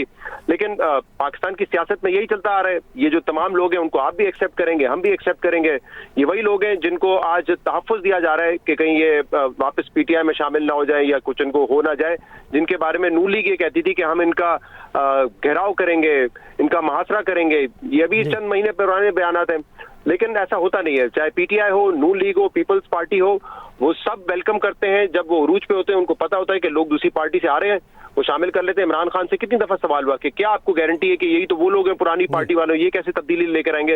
वो कहते थे नहीं, मैं अपनी टीम को जानता हूँ, मैं टीम बनाने को जानता हूँ। लेकिन आज ये साबित हो रहा है कि जो लोग आते हैं पैराशूटर्स, वो उसी तरह चले भी जाते हैं। और शहजाद, इसी वजह से शायद नून लीग के इस तरीके से इसके हक में बयानात नहीं आ रहे हैं। शहबाज शरीफ का जो इंटरव्यू है हामिद मीर साहब के साथ, उन्होंने वाज़ेह तौर पे कहा कि अगर हॉर्स ट्रेडिंग साबित हो जाए या पैसे की ये जो खरीदो फरोख्त है साबित हो जाए तो उन पर इल्ज़ाम लगा दें और उनको जो भी सज़ा दे दें।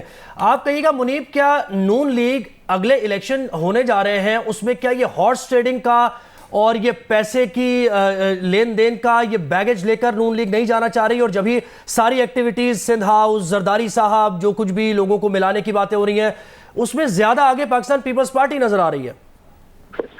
देखिए, उसमें पाकिस्तान पीपल्स पार्टी इसलिए ज्यादा आगे नजर आ रही है क्योंकि जरदारी साहब को ये फन बहुत अच्छी तरीके से आता है, और आपको या मुझे बिल्कुल हैरान नहीं होना चाहिए और बिल्कुल किसी ऐसे मुगालते में मुब्तला ना होइएगा कि मुस्लिम लीग नून बिल्कुल को मुहासरा करेगी ऐसे लोगों का और इनको साथ मिला के अपनी पार्टी के अंदर या दोबारा पार्टी के टिकट देने के लिए तैयार नहीं होगी। बिल्कुल होगी, और बिल्कुल ऐलान करके ये लोग मुस्लिम लीग नून के कोई टिकट लेगा, कोई पीटीआई को पीपल्स पार्टी का टिकट लेगा, कोई कहीं और एडजस्ट होगा।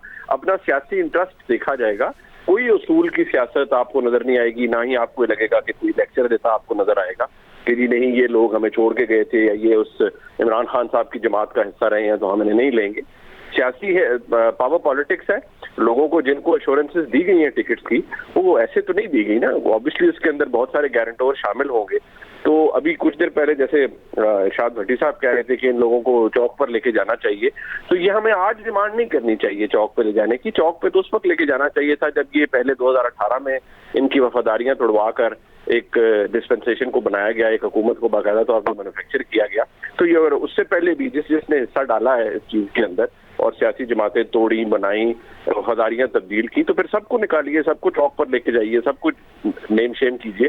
तो महज इन लोगों को नहीं, ये तो उसी सिस्टम का हिस्सा है, यही पावर पॉलिटिक्स है। क्या पावर पॉलिटिक्स सिर्फ पाकिस्तान के अंदर होती है? लेकिन मुनीब, ये जिस तरह अभी जुहैब ने भी कहा कि हॉर्स ट्रेडिंग या इस तरह के मामला सेटल करने से हवाले से एक बैगेज होगा, मनाजर हम देख रहे हैं सिंध हाउस के जहां पर ये MNAs मौजूद हैं, तो आपको लगता है कि आगे चलकर सियासी तौर पर शायद PMLN एक ज्यादा बेहतर पोजीशन में हो? देखिए सारा, गुजारिश ये है कि आप हॉर्स ट्रेडिंग का हम जिक्र कर रहे हैं, ये लफ्ज इस्तेमाल कर रहे हैं, या तो एविडेंस साथ आ जाए कि ये पैसे लेकर इन्होंने वोट खरीदे हैं या इनकी लॉयल्टीज खरीदे हैं, तो मैं आप हम सब कहेंगे इन लोगों को वाकई गलत कर रहे हैं, इलेक्शन कमीशन के ऊपर दबाव पड़ेगा कि इनके खिलाफ एक्शन लिया जाए। लेकिन जब कोई एविडेंस नहीं है, बातें हैं, मैं यहाँ पर बैठ के कह दूं कि फलाने MNA ने 50 करोड़ लिया या 20 करोड़ लिया या 5 करोड़ लिया, तो इल्जामात तो कोई भी लगा सकता है। हुकूमत को चाहिए, उनके पास आज भी बहुत से वसाइल हैं, कोई बता दें कि किसी ने कैश इन हैंड लिया है, कैश और काइंड लिया है अपनी वफादारी तब्दील करने के लिए। एक भी अगर MNA के खिलाफ ऐसा कोई मटेरियल आ जाता है, इंक्रिमिनेटिंग एविडेंस आ जाती, पूरा टाइड तब्दील हो जाएगी, इस सारे खेल की कलई खुल जाएगी और साबित हो जाएगा कि ये सब पैसे की लालच से हो रहा है, ईमान खरीदे गए हैं। अभी तो पावर पॉलिटिक्स है, जिसको जहां पावर पॉलिटिक्स है। बुरी हमारे साथ ही रहिए, हमारे साथ शहजाद भी हैं और इरशाद भट्टी भी, महमल भी हमारे साथ हैं। हामिद मीर साहब ने क्या गुफ्तगू की है कुछ मजीद अरकान से सिंध हाउस में, वो जरा सुनिए।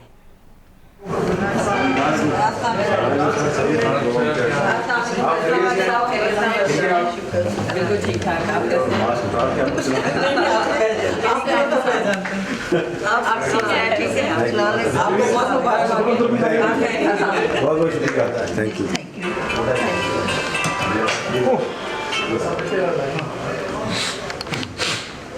सारी बात मैं ही मंजर आम पर लेकर आया हूँ, वैसे आप भूल रहे हैं। हाँ, तो सिंध हाउस में बेटी का काम तुम नहीं कर रहे हो, तो कोई बुरा काम तो तुमसे ही कोई वो करे जालिम।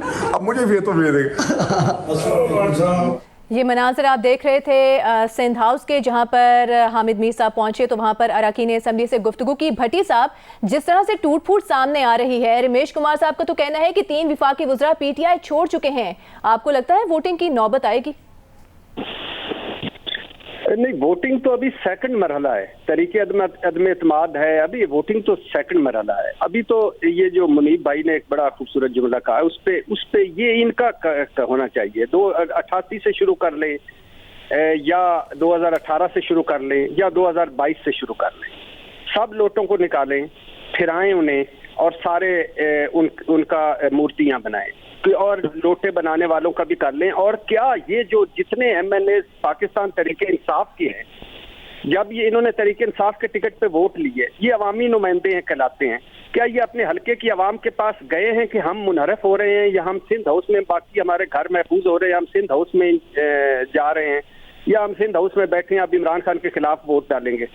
बड़ा रिस्क ले रहे हैं वो तो। राजा रियाज कह रहे हैं मैं बहुत, ये तो रिस्क लेके वो पहुंचे हैं कि लॉजेस पर हमले किए जा रहे हैं और मेरा ज़मीर मुझे गवारा नहीं कर रहा, और ज़मीर की आवाज़ पर वो तो लब्बैक कह रहे हैं। माशाल्लाह, चश्मे बदूर यानी लोटों के भी ज़मीर होते हैं, पहले भी मैंने कहा है, कमाल है, कमाल हो गया। यानी ये हर चौथे साल ज़मीर जागते हैं। जब बंदा डूब रहा होता है, कोई भी जहाज डूब रहा हो, खा वो जरदारी साहब का हो, खा वो परवेज मुशर्रफ का हो, खा वो नवाज शरीफ साहब का हो, खा किसी का भी हो, तब ये ज़मीर जागते हैं। और फिर दूसरी लेकिन भट्टी साहब अपने तहफुजात का तो इजहार करते थे ना। नूर आलम खान साहब ने जब अपने तहफुजात का इजहार किया, क्या हुआ उनके साथ? उनको शो कॉज मिल गया। तो ठीक है ना, शो कॉज का जवाब दे, पार्टी में रह के। जब इसका मतलब ये है कि अगर आप महंगाई पर बोलते हैं और आपको शो कॉज नोटिस मिलता है तो आप पार्टी के खिलाफ चले जाएंगे, इस्तीफा दे दें। बड़ा बहुत ज्यादा है तो इस्तीफा दें, दोबारा इलेक्शन लड़ लें। कहें मैं नहीं मानता पार्टी को, इसको नहीं मानता। क्या बाकी जितनी भी पार्टियां थी, जब उनको नहीं बोलने दिया जाता था वो पार्टी छोड़ जाते थे? बात बेसिकली इस वक्त ये है, प्लीज ये अंडरस्टैंड करें, इमरान खान का रहना जाना कोई मानी नहीं रखता। मानी रखता है वो चीजें कि आप अपनी सियासत को पाक करना चाहते हैं इन चीजों से। आप जिस डेमोक्रेसी को जमहूरियत कहते हैं उसको जमहूरियत में बदलना चाहते हैं। आप इन नोटों का घिराव करना चाहते हैं। आप इन नोटों की बोरियों का मुबैना तौर पर खत्म करना चाहते हैं। आप हर चौथे साल ज़मीर पाकिस्तान की बेहतरी और जमहूरियत के लिए जो जागते हैं उनका कोई इरशाद भट्टी, बहुत शुक्रिया, आपने हमें वक्त दिया, तज्जिया दिया। और आइन से मुताल्लिक मुनीब भी यही बता रहे थे वजाहत से कि आइन में एक तरीक़ाकार मौजूद है। पार्टी सरबरा को जब पता चलता है कि कोई इख्तलाफात हैं या पार्टी रुकन अगेंस्ट पार्टी पॉलिसी कुछ करने जा रहा है तो फिर वो उससे पूछता है और उसके बाद फिर स्पीकर को मामला जाता है, स्पीकर फिर इलेक्शन कमीशन को देते हैं और फिर वो नाअहली होती है। तो ये वाज़ेह तौर पर ये लिखा हुआ है। लेकिन इसमें सवाल यही पैदा होता है, जिसपे आइनी और कानूनी माहिरीन से अगर आएंगे हमारे साथ तो बात होगी कि फिर अगर कोई हुकूमत, जैसे अपोजिशन ये दावा करती है कि हुकूमत का एक दिन भी रहना जो है वो मुल्क को, कौम के लिए नुकसानदेह है, तो फिर एक रुकन क्या करे? अगर वो ये समझता है कि वाकई हुकूमत उस तरीके से काम नहीं कर रही जो मैंडेट उनको दिया गया था, तो ऑब्वियसली रुकन अपना ज़मीर की आवाज़ पर अपना हक तो इस्तेमाल कर सकता है। अब ये बात की बात है कि वो ज़मीर की आवाज़ है या फिर हॉर्स ट्रेडिंग हुई है, ये इन्वेस्टिगेट होगा, मामला तो पता चलेगा। जी सर। मेमल, जिस तरह से सिंध हाउस में आज हमने सारे मनाज़िर देखे हैं, तो अब आपको लगता है कि इत्तेहादी जो भी फैसला नहीं कर पा रहे थे, हतमी फैसले तक नहीं पहुंच पा रहे थे, ऑल्दो वो कहते थे कि हम पहुंच गए हैं, फिर भी मुशावरत जारी है, उनकी जानिब से भी एक क्लियर बात आ जाएगी सामने 1-2 दिन में? सारा अभी तो नंबर्स गेम तो आपने देख लिया कि वो ऑपोजिशन ने पूरे कर दिए हैं। 12 जो है वो 12 के करीब लोग आज, फिर अगले 2-3 दिन में भी आप मजीद 12 भी देखेंगे तो 24 तो यहीं पे पूरे हो जाते हैं। तो अब अगर इत्तेहादी साथ आए या ना आए, नंबर्स तो ऑपोजिशन के पूरे हो गए हैं। तो हो सकता है कि हमने देखा कि इत्तेहादी जो थे वो वैसे ही नाखुश थे, तो ये तो जाहिर बात है इत्तेहादियों की डिसीजन है, लेकिन उन्होंने भी यही बात की थी कि जल्द ही उनकी डिसीजन भी सामने आ जाएगी। तो वो तो अब इसके बाद जब इन्होंने MNAs ही सामने दिखा दिए, तो मेरे ख्याल में इत्तेहादी जो अगर हुकूमत छोड़ना चाहते हैं, अब लग रहा है कि बिल्कुल कि हुकूमत जो है वो जाहिर बात है अब तो नंबर्स पूरे हो गए, तो इस वजह से जो है वो अपनी डिसीजन कर सकते हैं। लेकिन बात यह है कि इत्तेहादियों के बगैर ही ऑपोजिशन ने दिखा दिया कि उनके नंबर्स पूरे हैं जो पहले दिन से कह रहे थे। मुनीब, आप ये कहिएगा, कानूनी ज़ाहिर है माहिराना राय आप ही बेहतर बता सकते हैं, बेहतर दे सकते हैं, कोई रोकन अगर इनहराफ करता है पार्टी पॉलिसी से, जैसे अब ये मामला है, तो इसमें आइन क्या कहता है? किस तरीके से डिफेक्शन लगेगी, किस तरीके से वो नाअहल होगा? पूरा प्रोसेस जरा बताइए, आइन में क्या लिखा है? देखिए, सबसे पहले तो आपके नाज़रीन के लिए आर्टिकल 63A इंटरनेट के ऊपर मौजूद है, उसको खोल लीजिए। आर्टिकल 63A की जो लैंग्वेज है वो बड़ी सादा है, बड़ी आसान है। अगर आप उसे पढ़ें तो उसमें वाज़े लिखा है कि कोई भी पार्टी का जो MNA है, मेंबर नेशनल असेंबली है, अगर वो पार्टी पॉलिसी के खिलाफ जाता है वोट ऑफ कॉन्फिडेंस के अंदर या वोट ऑफ नो कॉन्फिडेंस के अंदर, और अगर वो पार्टी पॉलिसी के खिलाफ वोट करता है, यानी जब वो वोट अपना कर देता है, उसके बाद जो लीडर ऑफ द पार्टी है, हेड ऑफ द पार्टी है, जो कि इस सूरत में जनाब इमरान खान है, वो उसे एक शो कॉज नोटिस देते हैं। फिर जाहिर बात है उस शो कॉज नोटिस का जवाब है उसके बाद अगर वो शो कॉज नोटिस से मुतमईन नहीं होते तो थ्रू स्पीकर ऑफिस एक जो एक पोस्ट ऑफिस का किरदार अदा करता है, उसके जरिए एक रेफरेंस उसे कह लें, एक प्रोसीजर है जो कि अडॉप्ट किया जाता है और वो अल्टीमेटली लैंड करता है इलेक्शन कमीशन के पास। इलेक्शन कमीशन फिर बाद में उस सारे मामले की कार्रवाई को देखकर फिर अपना फैसला सुनाता है, यानी डिक्लेयर करता है या डी सीट करता है ऐसे रुकन को। जब वो डी सीट हो जाता है रुकन, तो उसके पास ये कानूनी इख्तियार है कि वो इलेक्शन कमीशन के फैसले के खिलाफ सुप्रीम कोर्ट में अपील दायर कर ले। लेकिन कोई कानून ऐसा नहीं है जो कि किसी रुकन को मुनहरिफ होने से पहले ही या वोट कास्ट करने से पहले ही रोक दे। जी। ऐसा कुछ भी नहीं है, कोई प्रीएम्प्ट नहीं आप चीज कर सकते। जितना मर्जी आर्टिकल 63A को खींच लीजिए इधर उधर, उसका ये मतलब ऐसा कोई कानून मौजूद नहीं है, ऐसी बात की कोई गुंजाइश नहीं है।